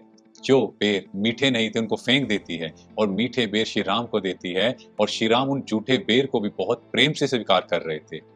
और लक्ष्मण जैसे उन्हें ये जूठे बेर मिले उन्होंने उन बेरों को फेंक दिया और यही बेर बाद में संजीवनी बूटी बनते हैं। कहते हैं जब लक्ष्मण जी मूर्छित होते हैं तो हनुमान जी यही संजीवनी बूटी जो इन बेरों से ही बनी, उस संजीवनी बूटी से ही लक्ष्मण के प्राण बचे। यहाँ कितना ब्यूटीफुल मैसेज है कि कई बार हम किसी निर्धन का, गरीब का मजाक बना देते हैं उनके फाइनेंशियल स्टेटस को लेकर कि इनका क्या है, पर हमें नहीं पता कब वो हमारे काम आए, क्योंकि जो वो निर्धन व्यक्ति है उनका मन बहुत प्योर है ना। तो हमें ये समझना है, हमें किसी के भी फाइनेंशियल स्टेटस का कभी मजाक नहीं बनाना, क्योंकि ऐसे ही जब लक्ष्मण जी ने भी किया और बाद में उन्हीं बेरों से निकली संजीवनी बूटी से उनके प्राण बचे। और इसके बाद शबरी श्री राम जी को कहते हैं कि आप आगे ऋषिमुख पर्वत पर जाएं, वहां पर हनुमान जी आपको मिलेंगे जो आपके बहुत बड़े भक्त हैं। तो हनुमान जी, हनुमान मीन्स जिन्होंने अपने अनुमान और अभिमान का हनन किया हो, मीन्स अंदर के अहंकार को खत्म किया हो। और हनुमान जी इतने प्योर थे, उनके मन में किसी के लिए गलत भाव नहीं था, इतनी प्योरेस्ट स्टेज में वो थे जिसकी वजह से उन्हें हमेशा उड़ते भी दिखाया। वो आसानी से उड़ रहे थे। मीन्स हम सब ने यहाँ पर इतना बोझ इकट्ठा किया हुआ है कि हमारा मन इतना भारी है कि हम लाइफ में उड़ ही नहीं पाते, मीन्स लाइफ में जो करना चाहते हैं वो कर ही नहीं पाते। तो श्री राम और लक्ष्मण आगे चलकर ऋषिमुख पर्वत पर पहुंचते हैं, वहां वो हनुमान जी से मिलते हैं और हनुमान जी तो जैसे श्री राम को देखते ही भाव विभोर हो जाते हैं, क्योंकि बचपन से ही वो श्री राम से मिलन के लिए बहुत भक्ति कर रहे थे और दोनों का मिलन होता है। और हनुमान जी को सीता माता की सारी बात पता लगती है। हनुमान जी श्री राम को सुग्रीव के साथ मिलवाते हैं और आपस में दोनों की जब बात होती है तो घनिष्ठ मित्रता हो जाती है। तो सुग्रीव को सीता माता के बारे में पता लगता है और इसके साथ साथ सुग्रीव भी श्री राम को अपने भाई बाली के बारे में बताते हैं कि कैसे सुग्रीव की पत्नी को बलपूर्वक बाली ने अपने पास रखा है और वो किष्किंधा पर राज्य कर रहा है। तो श्री राम जी सुग्रीव को कहते हैं, मित्र मैं तुम्हारी मदद करूंगा और फिर से तुम्हें किष्किंधा नरेश बनाऊंगा। और सुग्रीव भी श्री राम को यह वचन देता है कि वो भी सीता माता को ढूंढने में श्री राम की मदद करेंगे। हिमांशु भाई जी, कितना ब्यूटीफुल मैसेज रामायण हमें सिखा रही है कि हम कितना वेस्ट थॉट से भरे हुए हैं जिसकी वजह से हम लाइफ में आगे नहीं जा पाए। भाई जी, आप हमें आज ये बताएँ कि बाली का वध कैसे होता है? और श्री राम जी आगे लंका पर विजय प्राप्त करने के लिए कैसे आगे बढ़ते हैं? हाँ जी। तो सबसे पहले जैसे कि हमने पिछले सेशन में जाना कि श्री राम और सुग्रीव की मित्रता होती है और बाली जो सुग्रीव का भाई है वो किष्किंधा नरेश है। जी, पर बाली को एक वरदान प्राप्त है कि जो भी उसके साथ युद्ध करने जाएगा, उसकी आदि शक्ति बाली में समा जाएगी। अब जैसे ही किसी में सामने वाले व्यक्ति की आदि शक्ति आ गई, तो ऑब्वियसली वो ज़्यादा पावरफुल हो जाएगा। हाँ जी, इसीलिए बाली को कोई भी परास्त नहीं कर पाता था। तो श्री राम जी के गाइड करने पर सुग्रीव बाली के साथ युद्ध में उतरते हैं और श्री राम उनका वध कर देते हैं। यहाँ पर ये समझना बहुत इम्पोर्टेंट है कि बाली चाहे कितना भी शक्तिशाली था, कि बुराई पर हमेशा सच्चाई की जीत होती है। हाँ जी, बुराई चाहे कितनी भी शक्तिशाली हो, जी, अल्टीमेटली विक्ट्री किसकी हुई? सच्चाई की। सच्चाई की। तो ये मैसेज बहुत इम्पोर्टेंट है।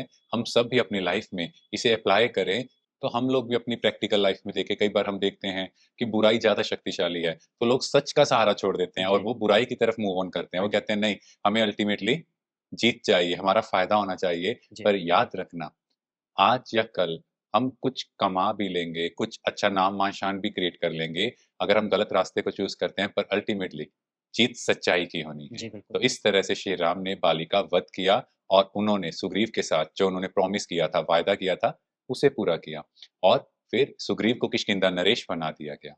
इसके बाद सुग्रीव अपने सुख साधनों में इतना विलीन हो गए कि उन्हें याद भी नहीं रहा कि उन्होंने श्री राम से कोई प्रॉमिस किया था, जी, जिससे लक्ष्मण जी बहुत क्रोधित हुए और वो जाकर सुग्रीव को ललकारते हैं कि तुम्हें याद रखना चाहिए था कि श्री राम ने तुम्हें यहाँ का नरेश बनाया, तुम्हारी कैसे उन्होंने मदद की है। तो सुग्रीव को एकदम से जैसे रियलाइज होता है, अपनी गलती समझ में आती है कि वो श्री राम के एहसानों को भूल गया है और वो कहता है नहीं, अब मैं आपकी मदद के लिए आगे बढ़ूंगा। हाँ जी, और इससे भी हमें कितना ब्यूटीफुल मैसेज मिलता है कि हम देखें, जब भी हमें कभी ज़रूरत होती है, हम किसी की मदद लेते हैं और जब हम लाइफ में आगे बढ़ जाते हैं, तो हम उन व्यक्तियों को भूल जाते हैं। हम कहते हैं नहीं, हम अपने टैलेंट की वज़ह से आगे बढ़े। जी, नहीं, ऐसा नहीं होता।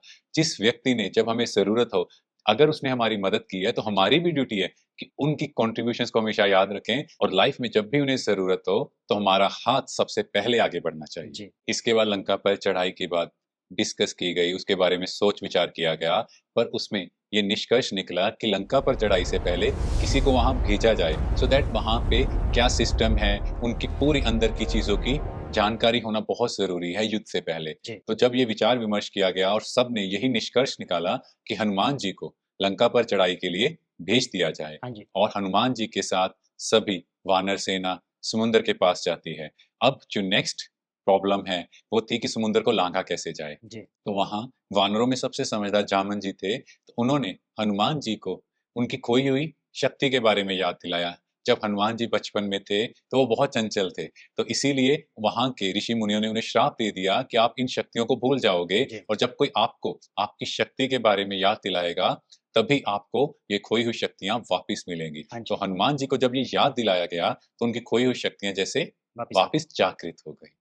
अगर हम देखें, तो हम सबकी लाइफ में भी कई बार कुछ ऐसी परिस्थिति आती है, कोई लोग हमें क्रिटिसाइज़ करते हैं, कोई कहते हैं आप ऐसे क्यों हो? और हम अपने टैलेंट को भूल जाते हैं जी, या हम उस टैलेंट को दबा देते हैं। पर जब लाइफ में एक बहुत समझदार व्यक्ति, एक पॉजिटिव माइंडसेट वाला व्यक्ति हमें मिलता है, तो वो हमें हमारे पोटेंशियल के बारे में बताता है, जिससे हम अपने उस हिडन पोटेंशियल को एक्सप्लोर करते हैं, जिससे हम लाइफ में बहुत सी ऐसी चीज़ें कर पाते हैं, जो हम सोच भी नहीं सकते। तो हनुमान जी समुद्र को लाँघने के लिए तैयार होते हैं। भाई जी, रामायण सुनकर तो मन को बहुत सुकून मिल रहा है। मन को एक अलग-सी शांति अनुभव हो रही है। एक अलग-सी जिज्ञासा जागृत हो रही है और जानने की, कि कैसे हनुमान जी को अपनी खोई हुई शक्तियों की स्मृति आई और वो समुद्र को लांघने के लिए तैयार हो गए। तो कैसे वो समुद्र को लांघते हैं और क्या-क्या उनके रास्ते में रुकावटें आई? हिमांशु भाई जी हमें बताएँगे। तो जैसे कि हमने पिछले सेशन में जाना कि हनुमान जी समुद्र को लांघने के लिए तैयार हैं। जी, अब जैसे ही वो समुद्र को क्रॉस करने लगते हैं, उड़ने लगते हैं, तो सबसे पहले सागर के अंदर से मैनाक पर्वत बाहर आ जाता है। अब मैनाक पर्वत हनुमान जी को कहता है कि आप थोड़ा रेस्ट कर लो और हनुमान जी कहते हैं कि देखो मैं सीता माता को ढूँढने के लिए निकला हूँ और मुझे लंका तक पहुँचना है। तो इसीलिए मुझे मेरा एम दिखाई दे रहा है। पर मैनाक पर्वत कहता है कोई बात नहीं, थोड़ा रेस्ट कर लो अभी, फिर आप चले जाना। तो हनुमान जी उसके लिए बिल्कुल मना कर देते हैं और वो आगे बढ़ जाते हैं। जी, यहाँ से कितना ब्यूटीफुल मैसेज है। अगर हमारी लाइफ में हमारा एम क्लियर है, तो हम रास्ते में आलस से, लेज़ीनेस की वज़ह से रेस्ट नहीं करते। जी, आजकल हम लोग कइयों से मिलते हैं, उनसे पूछते हैं कि आप क्या कर रहे हो? वो क्या कहेंगे? हम टाइम किल कर रहे हैं या वेस्ट कर रहे हैं, हम टाइम पास कर रहे जी, हैं। बट बिल्कुल। अगर आपकी लाइफ में एक बड़ा एम है, आप लाइफ में कुछ अचीव करना चाहते हो, देन रेस्ट इज रस्ट। तो रेस्ट नहीं आप करो, क्योंकि वो जो हमारा एम है, जो हमारा लक्ष्य है, वो हमें रेस्ट नहीं करने देगा। वो हमारे अंदर की एक्साइटमेंट, हमारे अंदर के एंथुसियाज्म को हमेशा अवेकन रखेगा। जी, तो इसी तरह हनुमान जी भी अपने लक्ष्य को लेकर आगे बढ़ते हैं। तो जैसे ही वो आगे जा रहे हैं, तो सुरसा और सिहिका नाम की राक्षसी उनके रास्ते में आती हैं। तो ये सुरसा और सिहिका कौन है? ये दोनों राक्षसियों को ये वरदान था कि किसी ने भी उन्हें क्रॉस करना है, तो वो उनके मुख के अंदर जाएगा, तभी वो आगे जा सकता है। जी। अब किसी भी राक्षसी के कोई मुख में जाएगा, वो तो उन्हें कच्चा चबा जाएंगे। हाँ जी। है, तो हनुमान जी के सामने भी यही बात आई, पर हनुमान जी ने अपना रूप बहुत छोटा किया, उनके मुख में गए और वापिस आ गए। और इस तरह उन्होंने सुरसा और सिहिका के जो उनको वरदान था, उसको भी पूरा कर दिया और अपना आगे का रास्ता क्लियर कर लिया। तो प्रैक्टिकल लाइफ में सुरसा और सिहिका कौन है? ये है ईर्ष्या और स्पर्धा। जब भी हम लाइफ में आगे बढ़ते हाँ हैं, जी। तो लोग जेलस में आके हमें क्रिटिसाइज़ करते हैं। बिल्कुल वो करते हैं। जानबूझकर हमें छोटा करने की कोशिश करते हैं। तो उस समय हनुमान जी ने क्या किया? अपना रूप छोटा कर लिया। मीन्स उस टाइम आप क्या करो, आपको हाँ, आप बहुत बड़े हो, आप महान हो और अपने आप को छोटा कर दो, जी, जिससे उनका जेलस या ईर्ष्या का फैक्टर कम हो जाएगा और वो कहेंगे हाँ, हम बड़े हैं, बस यही तो चाहिए। हुँ, तो इस तरह हम प्रैक्टिकल लाइफ में, प्रोफेशनल लाइफ में भी अपने इस रूल को अप्लाई करें। कोई भी जेलस कर रहा है, तो उनकी महिमा कर दो, हाँ जी, आप हमसे बड़े हो, आप हमसे ज़्यादा ज्ञानी हो। जी, और इस तरह हनुमान जी जब आगे बढ़ते हैं, तो फिर वो लंका में प्रवेश करने लगते हैं। वहाँ पर लंका के प्रवेश द्वार पर लंकिनी खड़ी होती है।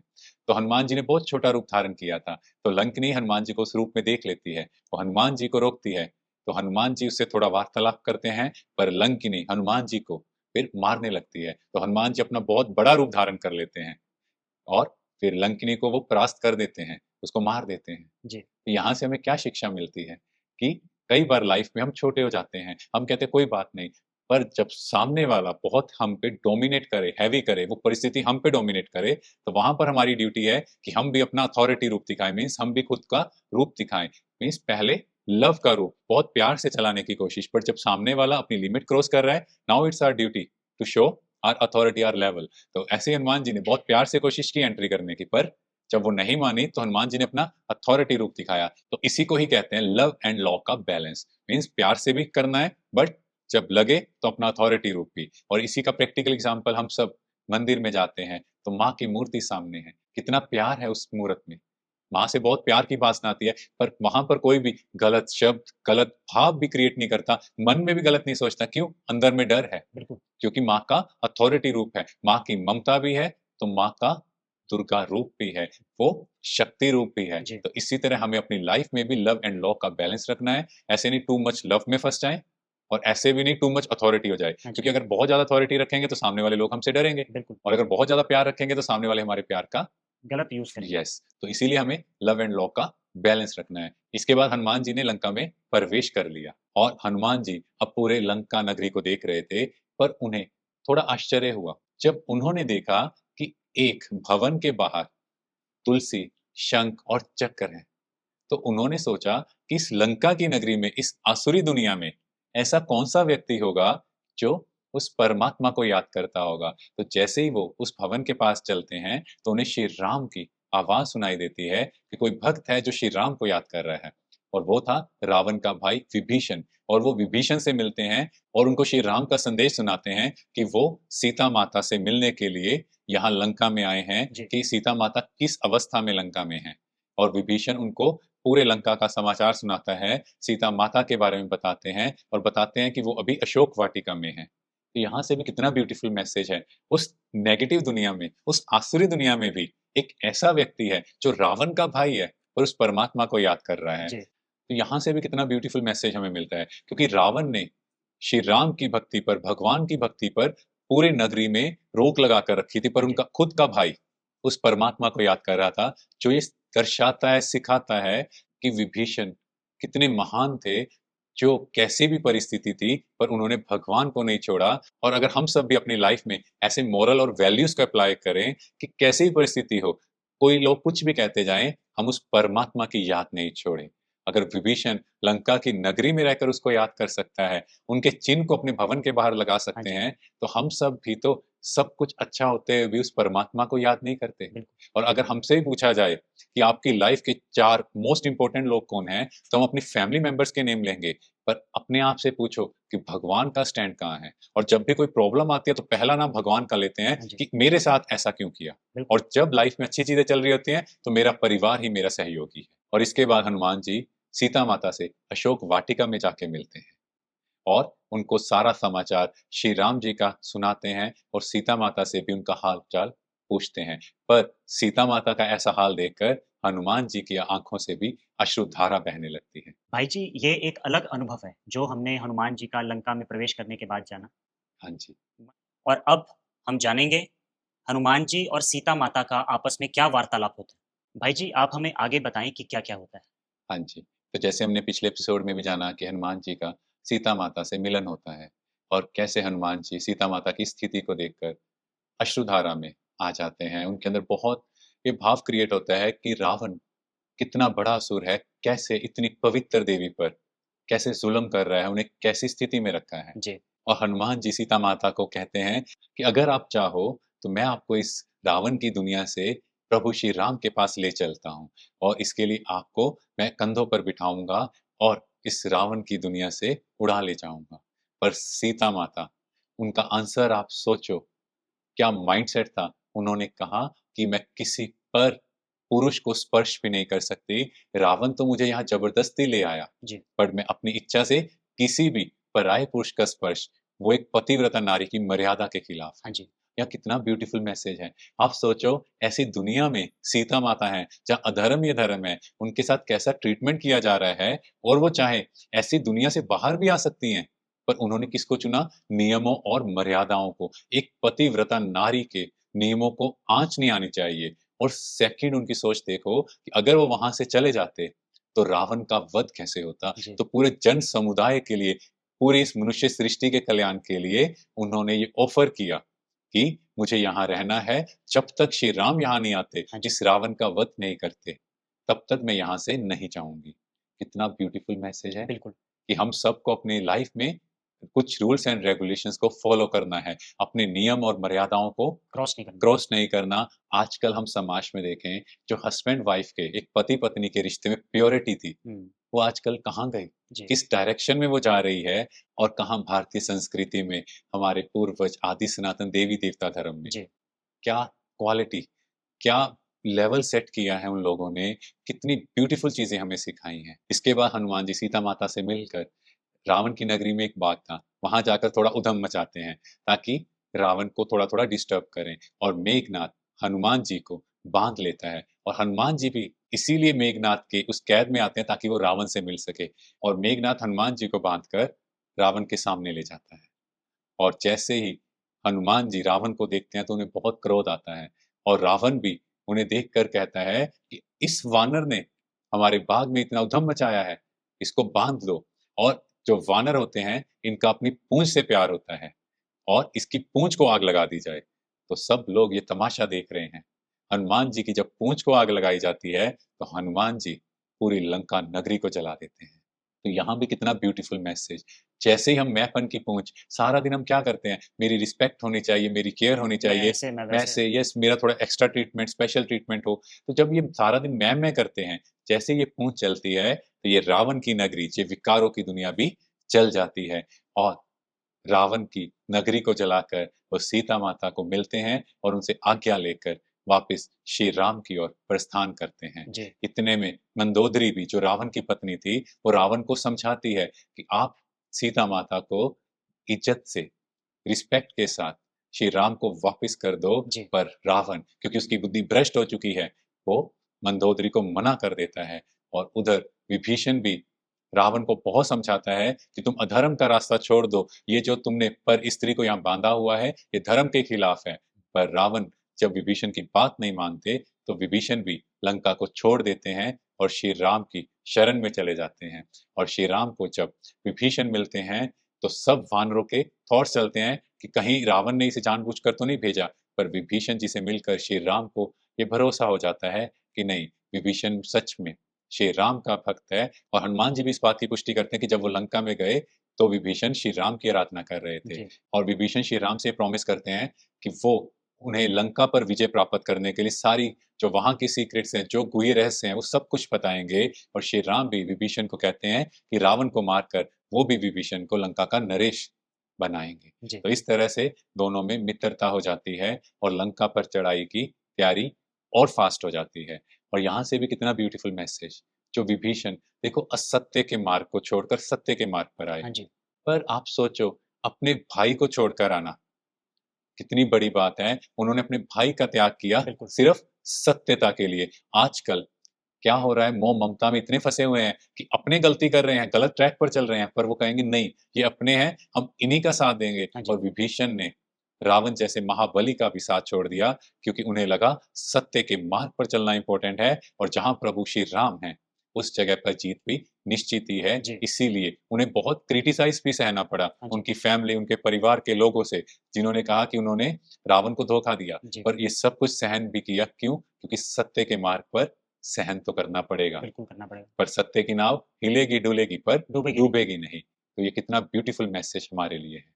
हमारे दर्शक जब भी रामायण से जुड़ी बातों को सुनते हैं, समझते हैं, तो उनका मन ही नहीं करता इसे छोड़कर जाने का। वो बिल्कुल। तो चाहते हैं कि आप बस सुनाते जाएँ, सुनाते जाएँ। सारा दिन हम मेरा, मेरा ये सब करते रहते हैं। मैं ऐसा, मैं वैसा। हमें इसकी जगह तेरा, तेरा, सब प्रभु का, सब उसका। वही मालिक है संसार का। और आज के सेशन में दोस्तों हम जानेंगे कैसे श्री राम ने लंका पर चढ़ाई की। तो आज हमेशा की तरह हमारे साथ हैं बीके हिमांशु भाई। भाई जी, श्री राम ने लंका पर चढ़ाई कैसे की? देखो, जब श्री राम और वानर सेना के साथ लंका पर चढ़ाई करने लगते हैं, तो सबसे बड़ा हर्डल जो आता है वो है समुद्र को कैसे लांघा जाए। जी, क्योंकि हनुमान जी ने तो अपनी खोई हुई शक्ति से उस समुद्र को लांघ दिया, हाँ जी, पर बाकी सब लोग कैसे क्रॉस करें? तो श्री राम जी द्वारा सागर का आवाहन किया गया और सागर देवता ने श्री राम को बताया कि इस सागर को क्रॉस करना है, तो जिस पत्थर पर श्री राम लिखा जाएगा वो पत्थर तैरने लगेंगे, वो जी, पत्थर डूबेंगे नहीं। इस तरह से आप एक सेतु का निर्माण करें।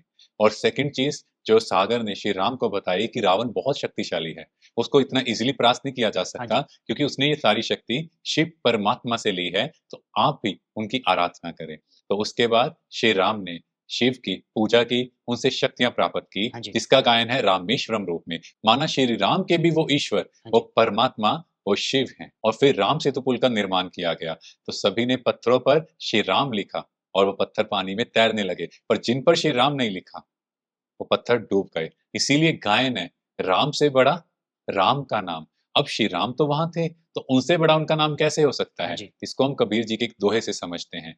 एक राम दशरथ का बेटा, दूजा राम खट खट में बैठा, तीजा राम का सकल पसारा, चौथा राम जगत से न्यारा। तो पहले राम दशरथ के बेटे श्री राम की जिनकी बात हो रही है। दूजा राम जो खटखट में मीन्स आत्मा राम की बात है। तीसरा राम इस प्रकृति जो इस पूरे जगत में जिसका विस्तार है।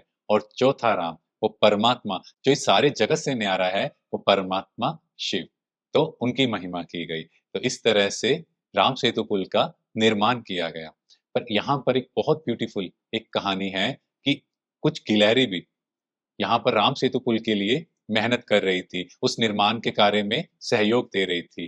तो श्री राम ने गिलहरी को बहुत प्यार से सहलाया और वानर इसे देखकर थोड़ा क्वेश्चन करते हैं कि हम तो इतने बड़े-बड़े पत्थर उठा रहे हैं और ये गिलहरी थोड़ी-सी आपकी मदद कर रही है और आप इसकी महिमा कर रहे हो। तो श्री राम का माइंडसेट भी देखो, जो गिलहरी है वो अपनी कैपेसिटी से कितना ज़्यादा एफर्ट कर रही है हाँ जी, और वानर लोग वो इतने बड़े-बड़े पत्थर भी उठा रहे हैं, पर उनकी कैपेसिटी उससे भी बड़े पत्थरों को उठाने की है, जी, पर वो बहुत हँसी खेल में उठा रहे हैं। तो यहाँ से कितना ब्यूटीफुल मैसेज है कि ये इम्पोर्टेंट नहीं है हम कि कहीं पर अपना तन मन धन लगा रहे हैं, मान लो धन बहुत सफल कर रहे हैं या कोई कम लगा रहा है। इम्पोर्टेंट ये है जो परमात्मा देखते हैं आपके पास कितना समय है या कितना धन, उसमें से आप क्या परसेंटेज में सफल कर रहे हो। जी, क्योंकि इम्पोर्टेंट है आपका जो पोटेंशियल है, अगर आप उससे ज़्यादा एफर्ट कर रहे हो, तो भगवान भी कहेगा ना, ये मेरा लायक बच्चा है। हाँ जी, और जिसमें पोटेंशियल है बहुत कुछ करने का, मगर वो पर कर नहीं रहा कुछ, यस, तो उसकी वैल्यू कहीं न कहीं कम होगी। क्योंकि वो तो एफर्ट ही कम कर रहा है। यस, तो इस तरह श्री राम जी की गाइडेंस में पूरे राम सेतु पुल का निर्माण होता है और सभी वानर उस राम सेतु पुल द्वारा उस सागर को क्रॉस कर जाते हैं और लंका की नगरी में पहुंच जाते हैं। हाँ जी, और इसके बाद अंगद को दूत बनाकर रावण के पास भेजा गया। तो अंगद ने जाकर रावण को वार्न किया, समझाया कि आप सीता माता को इज्जत के साथ विद ड्यू रिस्पेक्ट आप श्री राम को वापस कर दीजिए। पर रावण ने उनकी एक बात नहीं मानी और उल्टा उनकी डिसरिस्पेक्ट की गई, उन्हें बैठने के लिए भी नहीं कहा गया। पर अंगद ने क्या किया, उन्होंने अपनी पूंछ से एक बैठने का स्थान का निर्माण कर लिया और अपनी पूंछ के ऊपर ही बैठ गए, पर उनके जो बैठने का स्थान था और रावण जिस गद्दी पर बैठा था उससे भी ऊपर कर लिया। मीन्स कितना ब्यूटीफुल मैसेज, सामने वाले हमें सम्मान दे या ना दे, हम लोगों को अपने आप को सम्मान में स्थित करना, मीन्स स्वयं को मान। और इस लेवल पर उन्होंने स्थित किया कि रावण देखता रह गया, क्योंकि किसी के डिसरिस्पेक्ट करने से मेरी रिस्पेक्ट कम नहीं होती जब तक मैं खुद उस चीज को रियलाइज नहीं करते। क्योंकि सामने वाले सम्मान दें या ना दें, हमें खुद को सम्मान देना ये इम्पोर्टेंट है। जी। और उसके बाद अंगद ने रावण को कहा कि अगर इस सभा में कोई भी मेरे पैर को हिला पाया तो श्री राम यहाँ से वापिस चले जाएंगे, ये मेरा फायदा है। और सभी असुर लोग अंगद के पैर को हिलाने में लग गए, पर उनमें से कोई भी हिला नहीं पाया। पर इतने में लंका नरेश रावण भी आगे बढ़ता है, तो अंगद कहते हैं कि हे रावण, तुम मेरे चरणों में क्या पढ़ोगे, तुम जाकर श्री राम के चरणों में पढ़ो। बिल्कुल। तो यहाँ कितना ब्यूटीफुल मैसेज, अगर आपको उस परमात्मा पर भरोसा है तो आपको कोई हिला भी नहीं सकता। और इसके बाद अंगद उस सभा से वापिस चले जाते हैं। भाई जी, एक अलग ही अतीन्द्रिय सुख का अनुभव हो रहा है रामायण की गहरी बातें सुनकर। बिल्कुल। भाई जी, युद्ध की शुरुआत कैसे होती है? तो जैसे ही रावण अंगद के इंसल्ट करते हैं, उन्हें बैठने का स्थान नहीं देते और कहते हैं कि मैं इस युद्ध में पीछे नहीं हटूंगा, अंगद जाकर श्री राम को सारा वृतांत सुनाते हैं और रावण से युद्ध के लिए श्री राम फिर तैयार होते हैं। और यहाँ पर रावण अपने भाई कुंभकर्ण को जगाते हैं। तो कुंभकर्ण जो 6 महीने सोते हैं और 6 महीने जागते हैं, तो उनको बहुत मुश्किल से जब जगाया गया तो कुंभकर्ण ने भी रावण के इस कर्म की निंदा की कि ये तुमने सही कार्य नहीं किया है। जी। पर फिर भी भाई की ममता में आकर कुंभकर्ण भी श्री राम और लक्ष्मण से युद्ध के लिए तैयार होते हैं। तो कुंभकर्ण, अगर हम उसका मतलब समझे, कुंभ मीन्स घड़ा और कर्ण मीन्स कान। तो घड़े में मटके में आप जितनी भी आवाज कर लो वो सुनाई नहीं देती। हाँ जी। तो लाइफ में आपके ऐसे व्यक्ति आएंगे जिनको आप कुछ भी समझाते रहो, कुछ भी बोलते रहो, पर उनको समझ नहीं आएगा। इसीलिए आपको कभी ज्ञान सुनाना हो तो हमेशा पात्र देखकर ज्ञान सुनाना है, जी। जो उस ज्ञान के लायक हो। हाँ जी। और सेकंड चीज, कुंभकर्ण के अंदर भी बहुत पोटेंशियल था, पर वो आलस्य की वजह से, लेजीनेस की वजह से दिखाया कि सो रहा है। तो कई बार हम लोग भी देखते हैं लाइफ में बहुत से लोग हैं जिनमें बहुत पोटेंशियल है, पर अपने लेजीनेस, अपनी गलत हैबिट्स की वजह से वो अपने पोटेंशियल को एक्सप्लोर नहीं कर पाते। और फिर कुंभकर्ण श्री राम और लक्ष्मण के साथ युद्ध के लिए आगे बढ़ते हैं और श्री राम और लक्ष्मण उनका वध कर देते हैं। और इससे रावण बौखला जाता है, उसको बहुत क्रोध आता है और वो मेघनाथ अपने बेटे को श्री राम और लक्ष्मण के साथ युद्ध के लिए भेजते हैं। और मेघनाथ श्री राम और लक्ष्मण को नागपाश में बांध देते हैं। जी। अब चारों ओर हाहाकार फैल जाता है कि श्री राम और लक्ष्मण को नागपाश में बांध दिया गया। तो जामन जी जो बहुत समझदार थे, तो वो वहां पर ये निष्कर्ष निकालते हैं कि इसके लिए गरुड़ जी को बुलाया जाए, जी। क्योंकि कहते हैं गरुड़ जी नाग के दुश्मन हैं। और गरुड़ जी आकर श्री राम और लक्ष्मण को उस नागपाल से मुक्त कर देते हैं। मीन्स कई बार हम सोचते हैं कि इस व्यक्ति से मुझे क्या फायदा होगा, या ये व्यक्ति है इसके अंदर क्या ऐसी खूबी है, और हम उसकी इंसल्ट भी कर देते हैं। हाँ जी। और देखा जाए गरुड़ भी तो क्या दिखाया, विष्णु जी की सवारी दिखाई, बिल्कुल। पर वही उनके इस अवतार में मदद के पात्र बने। मीन्स उनको इस प्रॉब्लम से बाहर निकाला। तो हमें यहाँ ये समझना है कि हर व्यक्ति या हर वस्तु की बहुत वैल्यू है। हमें नहीं पता वो व्यक्ति या वस्तु हमारी लाइफ में कब काम आ जाए, इसलिए किसी की डिसरिस्पेक्ट नहीं करनी चाहिए। और फिर से मेघनाथ श्री राम और लक्ष्मण से युद्ध के लिए आगे बढ़ते हैं और लक्ष्मण जी मेघनाथ के साथ युद्ध करते हैं। और मेघनाथ ने शक्ति बाण द्वारा लक्ष्मण जी को मूर्छित कर दिया। जी। और जब लक्ष्मण जी मूर्छित हुए तो सभी वैद्यों को वहां बुलाया गया। उन्होंने लक्ष्मण जी को देखा और ये कहा कि सिर्फ हिमालय की संजीवनी बूटी से ही लक्ष्मण जी पुनः पुनर्जीवित हो सकते हैं, इस मूर्छित अवस्था से बाहर आ सकते हैं। पर शाम तक का समय है, अगर सूर्य अस्त से पहले उनको वो संजीवनी बूटी नहीं दी गई तो वो अपने प्राण त्याग देंगे। अब चारों ओर हलचल हो गई। तो बिल्कुल। फिर हनुमान जी को इस कार्य के निमित्त बनाया गया, क्योंकि वहां से आप सोचो कितनी दूर है हिमालय पर्वत, और हनुमान जी वहां से चलते हैं हिमालय पर्वत पर संजीवनी बूटी लेने। और वहां हिमालय पर्वत पर उन्हें समझ नहीं आता कि कौन सी संजीवनी बूटी है, और वो पूरा पर्वत ही उठाकर चल पड़ते हैं और शाम से पहले लंका पर पहुंच जाते हैं। और वैद्य लोग वहां से संजीवनी बूटी निकालते हैं और लक्ष्मण जी को संजीवनी बूटी पिला दी जाती है और वो पुनः पुनर्जीवित हो जाते हैं। हाँ जी। इसके बाद विभीषण श्री राम और लक्ष्मण को मेघनाद के वध की विधि बताते हैं, क्योंकि अभी तक उनको वो विधि नहीं पता थी जिस विधि के बल से श्री राम और लक्ष्मण मेघनाद को युद्ध में परास्त कर देते हैं और उनका वध कर देते हैं। पर वध होने से पहले मेघनाद विभीषण जी को बहुत कोसता है कि आप घर के द्रोही निकले, आपने घर के सीक्रेट्स हमारे दुश्मन को बताए, जिसकी वजह से आज मेरी मृत्यु हो रही है।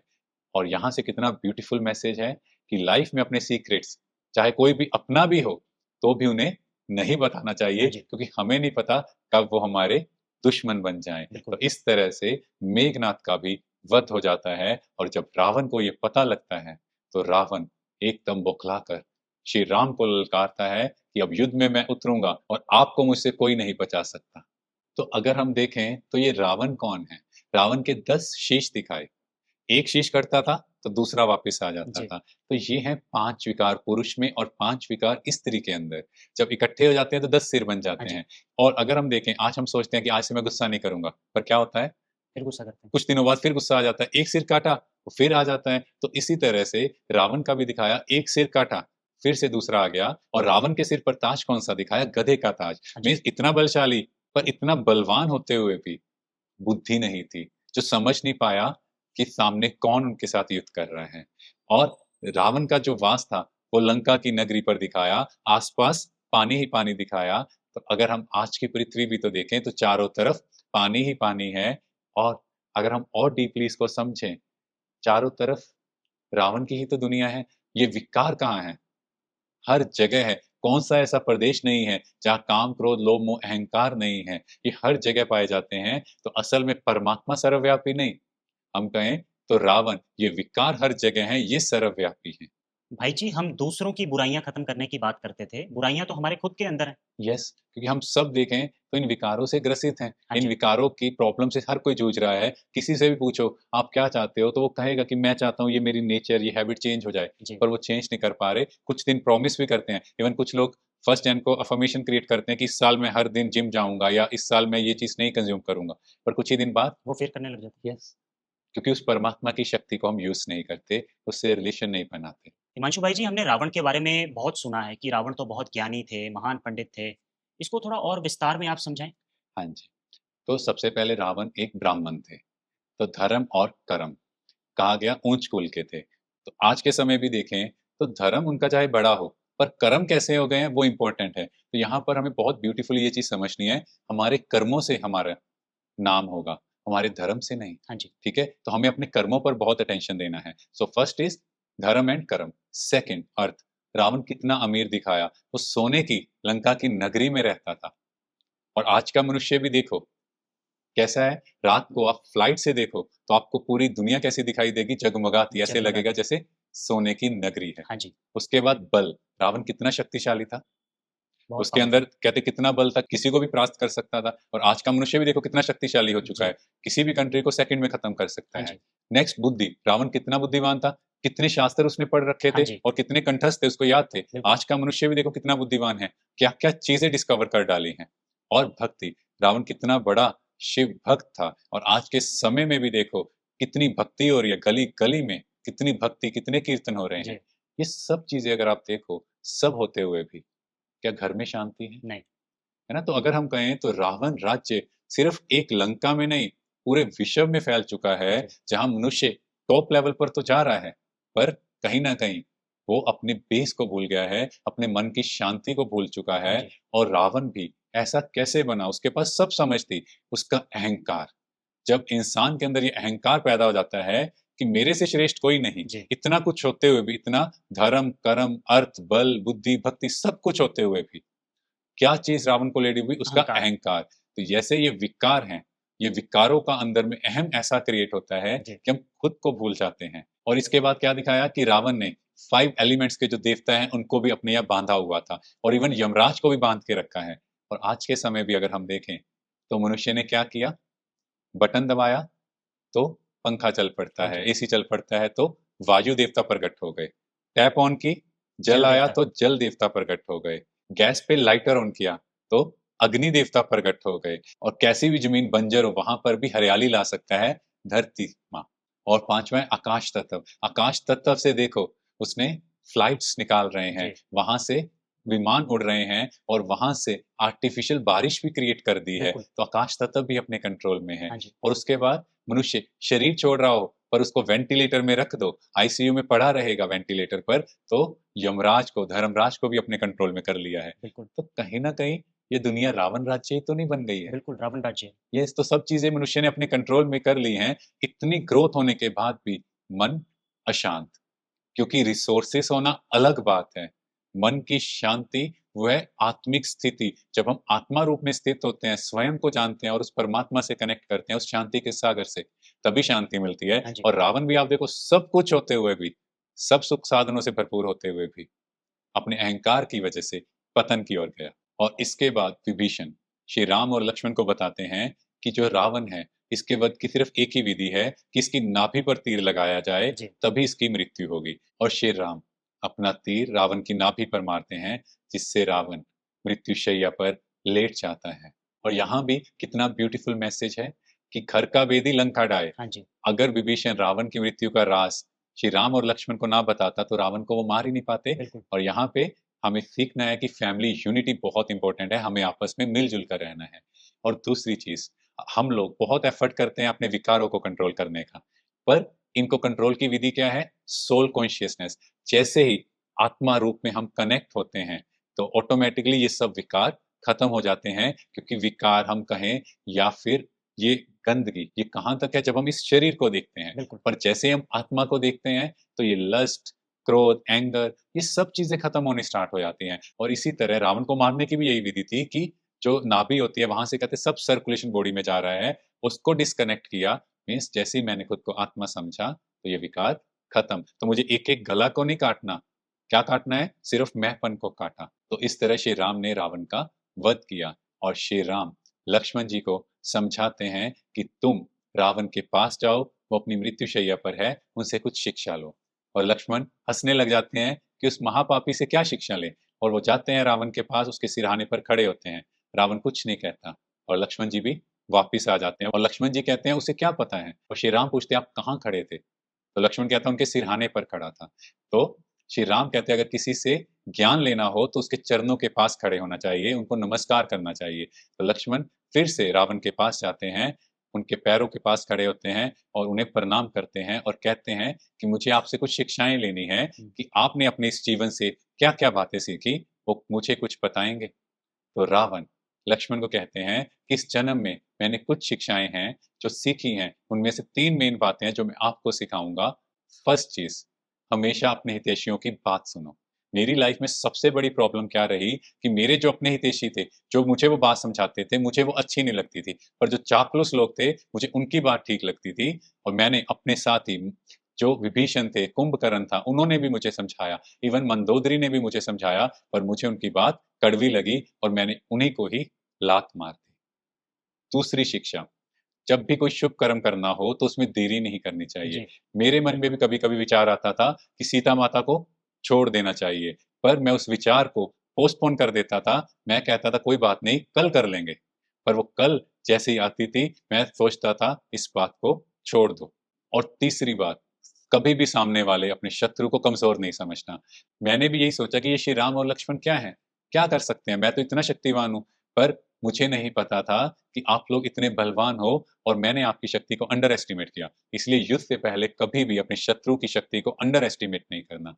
ये शिक्षाएँ रावण ने लक्ष्मण जी को दी और लक्ष्मण जी ने उनको धन्यवाद किया और वो वापस श्री राम के पास आ जाते हैं। चारों तरफ बहुत धूमधाम से सेलिब्रेशन होती है कि श्री राम ने रावण जैसे महाबली का विनाश कर दिया, असुरों का नाश कर दिया। हिमांशु भाई जी, आपने बहुत ही अच्छा मैसेज हमारे दर्शकों को दिया कि चापलूस लोगों से हमेशा दूर रहें और हमेशा अपनी दोस्ती अच्छे लोगों के साथ ही रखें। बिल्कुल। भाई जी, रावण वध के बाद आगे क्या होता है? हाँ जी। तो जैसे ही रावण का वध हुआ, तो श्री राम ने जैसे विभीषण को प्रॉमिस किया था कि रावण के वध के बाद उन्हें लंका का नरेश बनाया जाएगा, जी। तो विभीषण का राज्याभिषेक होता है और पूरी विधि से उन्हें लंका का नरेश बनाया जाता है। इसके बाद श्री राम, सीता माता और लक्ष्मण वापिस अयोध्या की ओर चलते हैं, क्योंकि उनके वनवास के भी 14 वर्ष कंप्लीट हो गए। 13 वर्ष उनके पंचवटी में निकलते हैं और 1 वर्ष रावण के विनाश के लिए। और फिर जब सब अयोध्या की ओर चलते हैं तो वहाँ धूमधाम से सेलिब्रेशन होती है। घर घर में दीपक जगाए जाते हैं और उनकी यादगार में ही दीपावली का पर्व आज तक मनाया जा रहा है, हाँ जी। क्योंकि वो खुशियों का दिन था जब श्री राम सीता माता और लक्ष्मण के साथ अपने घर वापस आते हैं। तो दीपावली क्या है? दीपक। जब हम सबके भी यहाँ आत्मा रूपी दीपक जग जाएँगे, तो सबके मन में क्या भाव होगा कि हम सब उस एक पिता की संतान हैं। आपस में भाईचारा हो। जब हम बार-बार बात करते हैं राम राज्य लाना है, तो राम राज्य में क्या है? कि एक राजा अपनी प्रजा के साथ कैसे डील करे, कैसे आपस में प्यार से रहे, कोई भेदभाव नहीं, जहाँ शेर और बकरी एक साथ पानी पीते हैं। माना कोई डिफरेंस नहीं, कोई हिंसक एक्टिविटी नहीं, किसी को मारना नहीं। तो ऐसे राम राज्य की बात वहाँ कही गई और फिर श्री राम का राज्याभिषेक होता है और श्री राम और सीता माता राजगद्दी पर बैठते हैं। तो जैसे ही वो गद्दी पर बैठते हैं, वहाँ से त्रेता युग की स्टार्टिंग होती है और गायन भी है कि श्री राम चंद्रवंशी थे और उनके पूर्वज सूर्यवंशी थे और यहाँ से एक बहुत ब्यूटीफुल जर्नी स्टार्ट होती है और उनके राज्य में सभी बहुत सुखी थे, बहुत प्रेम से रह रहे थे। उसके बाद श्री राम सीता माता के साथ मंथरा के पास जाते हैं और मंथरा 14 वर्षों से अपने आप को एक कमरे में कैद करके रखती है क्योंकि उसके अंदर इतना पश्चाताप था कि उसने इतनी बड़ी गलती की। और श्री राम मंथरा को मैया कहकर बुलाते हैं और सीता माता कहते हैं कि आप इनके चरणों को स्पर्श करो, इनसे आशीर्वाद लो। तो मंथरा जैसे ही ये सुनती है तो उसकी आंखों से अश्रुधारा बहने लगती है कि जिस श्री राम और सीता माता को मैंने 14 वर्ष वनवास में भेजा, आज वो आते ही मुझे किस भाव से देख रहे हैं, मुझे मैया कहकर बुला रहे हैं और सीता माता मेरे चरणों को स्पर्श कर रही है, तो और ज़ोर से रोने लगती है। पर श्री राम का बड़प्पन देखो, उन्होंने मंत्रा तक को भी माफ़ कर दिया। मीन्स लाइफ में अगर हमें आगे बढ़ना है, तो किसी के लिए भी नेगेटिव भाव ना रखो, क्षमा कर दो। उनको क्षमा करने में उनका कल्याण नहीं है, अपना कल्याण है ताकि मेरे अंदर का जो कूड़ा-करकट है वो सब बाहर निकल जाए। इसके बाद एक बार सभा में श्री राम, सीता माता, उनकी सभी माताएँ, भाई, उनकी धर्मपत्नियाँ और सुग्रीव, विभीषण जी, हनुमान जी सब उस सभा में बैठे थे। तो सीता माता ने खुश होकर कहा कि हनुमान जी, आपने इतनी सेवा की है, उससे खुश होकर उन्होंने अपने गले का हार हनुमान जी को दिया जी। और हनुमान जी ने जैसे ही वो हार लिया, तो उन्होंने एक-एक मोती को देखा और एक-एक मोती को निकाल कर फेंकने लगे। तो विभीषण जी को क्रोध आ गया, उन्होंने कहा सीता माता ने इतना कीमती हार आपको दिया है और आप इस माला को, इस हार को क्या कर रहे हो? उसके एक-एक मनके को फेंक रहे हो। तो हनुमान जी ने कहा, जिस मनके में श्री राम और सीता नहीं, मैं उस दाने को फेंक रहा हूँ। अगर इस मनकों में श्री राम और सीता का वास नहीं होगा, तो मेरे लिए इस हार की कोई वैल्यू नहीं। इसके बाद विभीषण ने कहा कि हे हनुमान, जिस शरीर से तुम ऐसी बातें कर रहे हो, क्या इस शरीर के अंदर श्री राम और सीता का वास है? अगर ऐसा नहीं है तो तुम इस शरीर का भी त्याग कर दो। तो हनुमान जी ने अपनी छाती को चीर कर दिखाया, तो वहाँ पर श्री राम और सीता दिखाई दी। तो यहाँ ये समझना बहुत इम्पोर्टेंट है कि जिसको उस परमात्म प्रेम का अतीन्द्रिय सुख मिलता है, उसके लिए इस दुनिया के सुख साधन सब तुच्छ, व्यर्थ हैं, व्यर्थ। तुच्छ हैं। उन्हें यहाँ के साधनों से सुख नहीं मिल रहा, क्योंकि परमात्म प्यार के आगे ये सब हीरे मोती भी पत्थर समान है। इसके बाद श्री राम आम प्रजा का रूप धारण करके प्रजा के बीच में जाते हैं कि प्रजा का उनके प्रति क्या विचार है। हाँ जी। पर जब वो प्रजा का विचार सुनते हैं, उनके मन में सीता माता के प्रति कैसी कटुता का भाव है, लोग क्या-क्या शब्द बोल रहे हैं, जी। तो श्री राम को बहुत बुरा लगता है। वो वापस आते हैं, सीता माता उनसे जानने की कोशिश करते हैं और सीता माता को जब ये सारी बात समझ में आती है, तो वो ये डिसाइड करते हैं कि वो वानप्रस्थ लेंगे, क्योंकि वो ये नहीं चाहते थे कि उनके पति का नाम खराब हो। अगेन कितना ब्यूटीफुल मैसेज है, एक पति और पत्नी की क्या स्ट्रॉन्ग बॉन्डिंग है। एक पत्नी अपने पति का नाम खराब ना हो, लोग उसके बारे में कुछ गलत ना कहें, तो वो खुद सभी सुख साधनों का त्याग कर रही है और फिर ये फाइनली डिसाइड हुआ कि सीता माता वानप्रस्थ में जा रहे हैं और उस समय सीता माता भी गर्भवती थे और ऐसी स्थिति में सीता माता अयोध्या से चल पड़ते हैं। और यहाँ भी कितना ब्यूटीफुल मैसेज है कि सीता माता जैसी पवित्र नारी पर भी लोग लांछन लगा रहे हैं, कुछ ना कुछ कह रहे हैं। तो इस दुनिया में अगर हम ये ध्यान दें, हम किसी को सैटिस्फाई नहीं कर सकते, किसी को खुश नहीं कर सकते, क्योंकि लोगों का काम है कहना और हमारी ड्यूटी है बस हम उस परमात्मा की नज़रों में उठें, क्योंकि लोग किसी के कहने पर नहीं रुकते। भाई जी, आपने बहुत ही अच्छा मैसेज रामायण के ज़रिए हम सभी को दिया कि हम लोगों की सोच को नहीं बदल सकते। हमारा काम है खुद को बदलना, खुद की सोच को बदलना यस। और हमें परमात्मा की नज़रों में ऊँचा उठना। भाई जी, सीता माता ने जब वानप्रस्थ लिया, उसके बाद की कहानी क्या है? यस, तो जब सीता माता अयोध्या से चलते हैं तो वहां से वो महर्षि वाल्मीकि जी के आश्रम में जाकर निवास करते हैं। जी। क्योंकि वो गर्भवती थे तो उस समय वहां जाकर उनके घर में 2 पुत्रों का जन्म होता है। तो वाल्मीकि जी एक कुशा लेते हैं। हाँ जी। तो कुशा के अगर भाग को लव कहा जाता है और पिछले भाग को कुश कहा जाता है। तो जो बेटा पहले पैदा होता है उसका नाम लव रखा गया और जो बाद में पैदा हुआ उसका नाम कुश कुश। रखा गया। और दोनों बच्चों की परवरिश बहुत ही अच्छे तरीके से हुई। तो दोनों बच्चों को बहुत अच्छे से गुरुकुल की शिक्षाएं दी गई। उन्हें राजाई शिक्षाएं भी दी गई, पर उसके साथ साथ शास्त्र भी सिखाए गए। कैसे राजा को प्रजा के साथ बर्ताव करना है, ये सारी शिक्षाएं बहुत अच्छे से सिखाई गई। और इधर अयोध्या में अश्वमेध यज्ञ रचा जाता है और कहा जाता है कि इन घोड़ों को जो भी रोकेगा उनको श्री राम के साथ युद्ध करना पड़ेगा। और इस अश्वमेध यज्ञ की पूर्ति तब होगी जब पति और पत्नी दोनों बैठकर इस यज्ञ में शामिल होंगे। जी। अब श्री राम तो इस यज्ञ के लिए सम्मिलित हुए, पर उनके साथ सीता माता नहीं है। तो सब ने ये सजेशन दिया और कहा गया कि श्री राम दूसरी शादी कर लें, पर श्री राम ऐसे पत्नी व्रता थे और सीता माता के प्रति उनकी भी ऐसी निष्ठा थी। उन्होंने कहा कि सोने की सीता बना दी जाए और सीता माता की सोने की प्रतिमा बना दी गई। पर श्री राम ने दूसरा विवाह नहीं किया ताकि इस यज्ञ की पूर्ति हो। और उधर इन अश्वों को लव कुश ने पकड़ लिया और फिर लक्ष्मण, भरत, शत्रुघ्न और हनुमान जी ने भी कोशिश की, पर लव कुश ने उन्हें भी हरा दिया। तो चारों ओर खलबली हो गई कि ऐसे कौन से छोटे बच्चे हैं जो उन्होंने ऐसे महापराक्रमियों को परास्त कर दिया। और फिर श्री राम, उनको जब पता लगता है और फिर जब वो युद्ध पर जाते हैं और लव कुश को देखते हैं तो लव कुश भी उन्हें प्रणाम करते हैं। और फिर बाद में ये पता लगता है कि लव कुश उन्हीं की संतान है। अयोध्या के राज सम्मेलन में लव कुश भी आते हैं और महर्षि वाल्मीकि जी और सीता माता को भी वहां बुलाया जाता है ताकि ये पुष्टि हो सके कि ये श्री राम की संतान है। तो महर्षि वाल्मीकि जी कहते हैं कि मेरी पूरी भक्ति क्षीण हो जाए अगर सीता माता ने किसी भी और पुरुष के बारे में संकल्प में भी सोचा हो कि वो इतनी पवित्र नारी हैं। तो श्री राम ये बात सुनते हैं और फिर कहते हैं कि जन समुदाय के निर्णय के बाद ही सीता माता को फिर से राजमाता बनाया जाएगा। और सीता माता जब ये बात सुनते हैं तो वो कहते हैं कि मैं थक गई हूँ लोगों को परीक्षा देते देते, क्योंकि लोग कभी भी सेटिस्फाई नहीं होते। और सीता माता धरती माँ को पुकारते हैं कि हे धरती माँ, अगर मैंने मन वचन कर्म से संकल्प से श्री राम के अलावा किसी का भी संकल्प नहीं किया तो आप मुझे अपनी गोद में संभालो। और धरती माँ उन्हें अपनी गोद में समाने के लिए वहां प्रकट हो जाते हैं। चारों ओर हाहाकार मच जाती है। सभी लोग चिल्लाने लगते हैं, माफी मांगने लगते हैं कि हमसे कितनी बड़ी गलती हुई। पर सीता माता, आप उनका बड़प्पन देखो।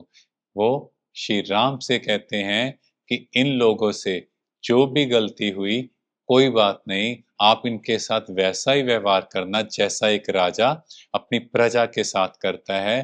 कितना बड़ा दिल, कितना महान व्यक्तित्व होगा। हम भी देखें हमारे साथ कोई गलत करता है तो हम क्या करते हैं, उससे बदला लेने की भावना रखते हैं।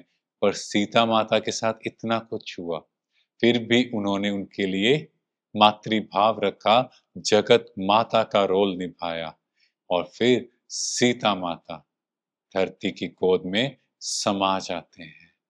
यहाँ से एक और ब्यूटीफुल शिक्षा है कि अंत समय तक लोग, जब तक सीता माता धरती की गोद में नहीं समाई तब तक वो बातें करते रहें।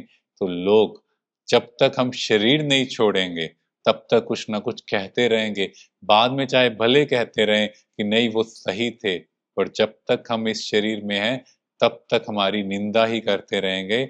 इसीलिए ये याद रखना, निंदा हमारी जो करे मित्र हमारा सो होए। तो निंदा करने वालों की भी बलिहारी, और जो लोग ऐसी बातें करते हैं उनको इग्नोर करें। और उसके बाद श्री राम भी ये डिसाइड करते हैं कि अब उनका भी इस मनुष्य शरीर को छोड़ने का समय आ गया है, और वो भी जल में जाकर समाधि ले लेते हैं, इस पुराने शरीर को छोड़ते हैं। क्योंकि इस दुनिया में जो भी आया है और जिसका भी ये 5 तत्वों का बना हुआ शरीर है, हम सबको इस शरीर को छोड़ना है। तो श्री राम भी इसी रूल के अकॉर्डिंग अपने इस पुराने शरीर को यहाँ इस 5 तत्वों से बने शरीर को छोड़ते हैं, ताकि वो फिर से अपनी दैवी दुनिया में चले जाएँ। तो हम सब भी ये पक्का करें, हम सब यहाँ पर कुछ समय के लिए आए हैं, पर ऐसा कर्म करें जो लोग हमें हमेशा याद रखें। तो इस तरह हम देखें रामायण में कदम-कदम पर कितने ब्यूटीफुल मैसेज हैं। हर कदम पर हमें शिक्षाएँ मिल रही हैं कि हम एक बेहतर इंसान बनें, और अगर हम इन शिक्षाओं में से कुछ शिक्षाएँ भी अपने जीवन में धारण कर लें, तो हमारा जीवन ही परिवर्तित हो जाए। शुक्रिया भाई जी। Thank you. तो दोस्तों, रामायण में पहले सत्र से लेकर अंतिम सत्र तक हमने बहुत कुछ सीखा, बहुत कुछ जाना, बहुत ही गहरी बातें, बहुत ही गहरे राज हमने समझे, और हमें हर एक सत्र में, हर एक एपिसोड में कोई ना कोई शिक्षा ही मिली है। अगर हम उन शिक्षाओं को अपने जीवन में धारण करते हैं, तो हम देखेंगे कि हमारा जीवन तो परिवर्तन होगा ही, और हम समाज में भी एक बहुत बड़ा परिवर्तन लाने के निमित्त बनेंगे। तो दोस्तों, अगर आपको ये सीरीज़ अच्छी लगी हो तो कमेंट सेक्शन में हमें ज़रूर बताएं, और हमारे चैनल को सब्सक्राइब करना ना भूलें। धन्यवाद, नमस्कार।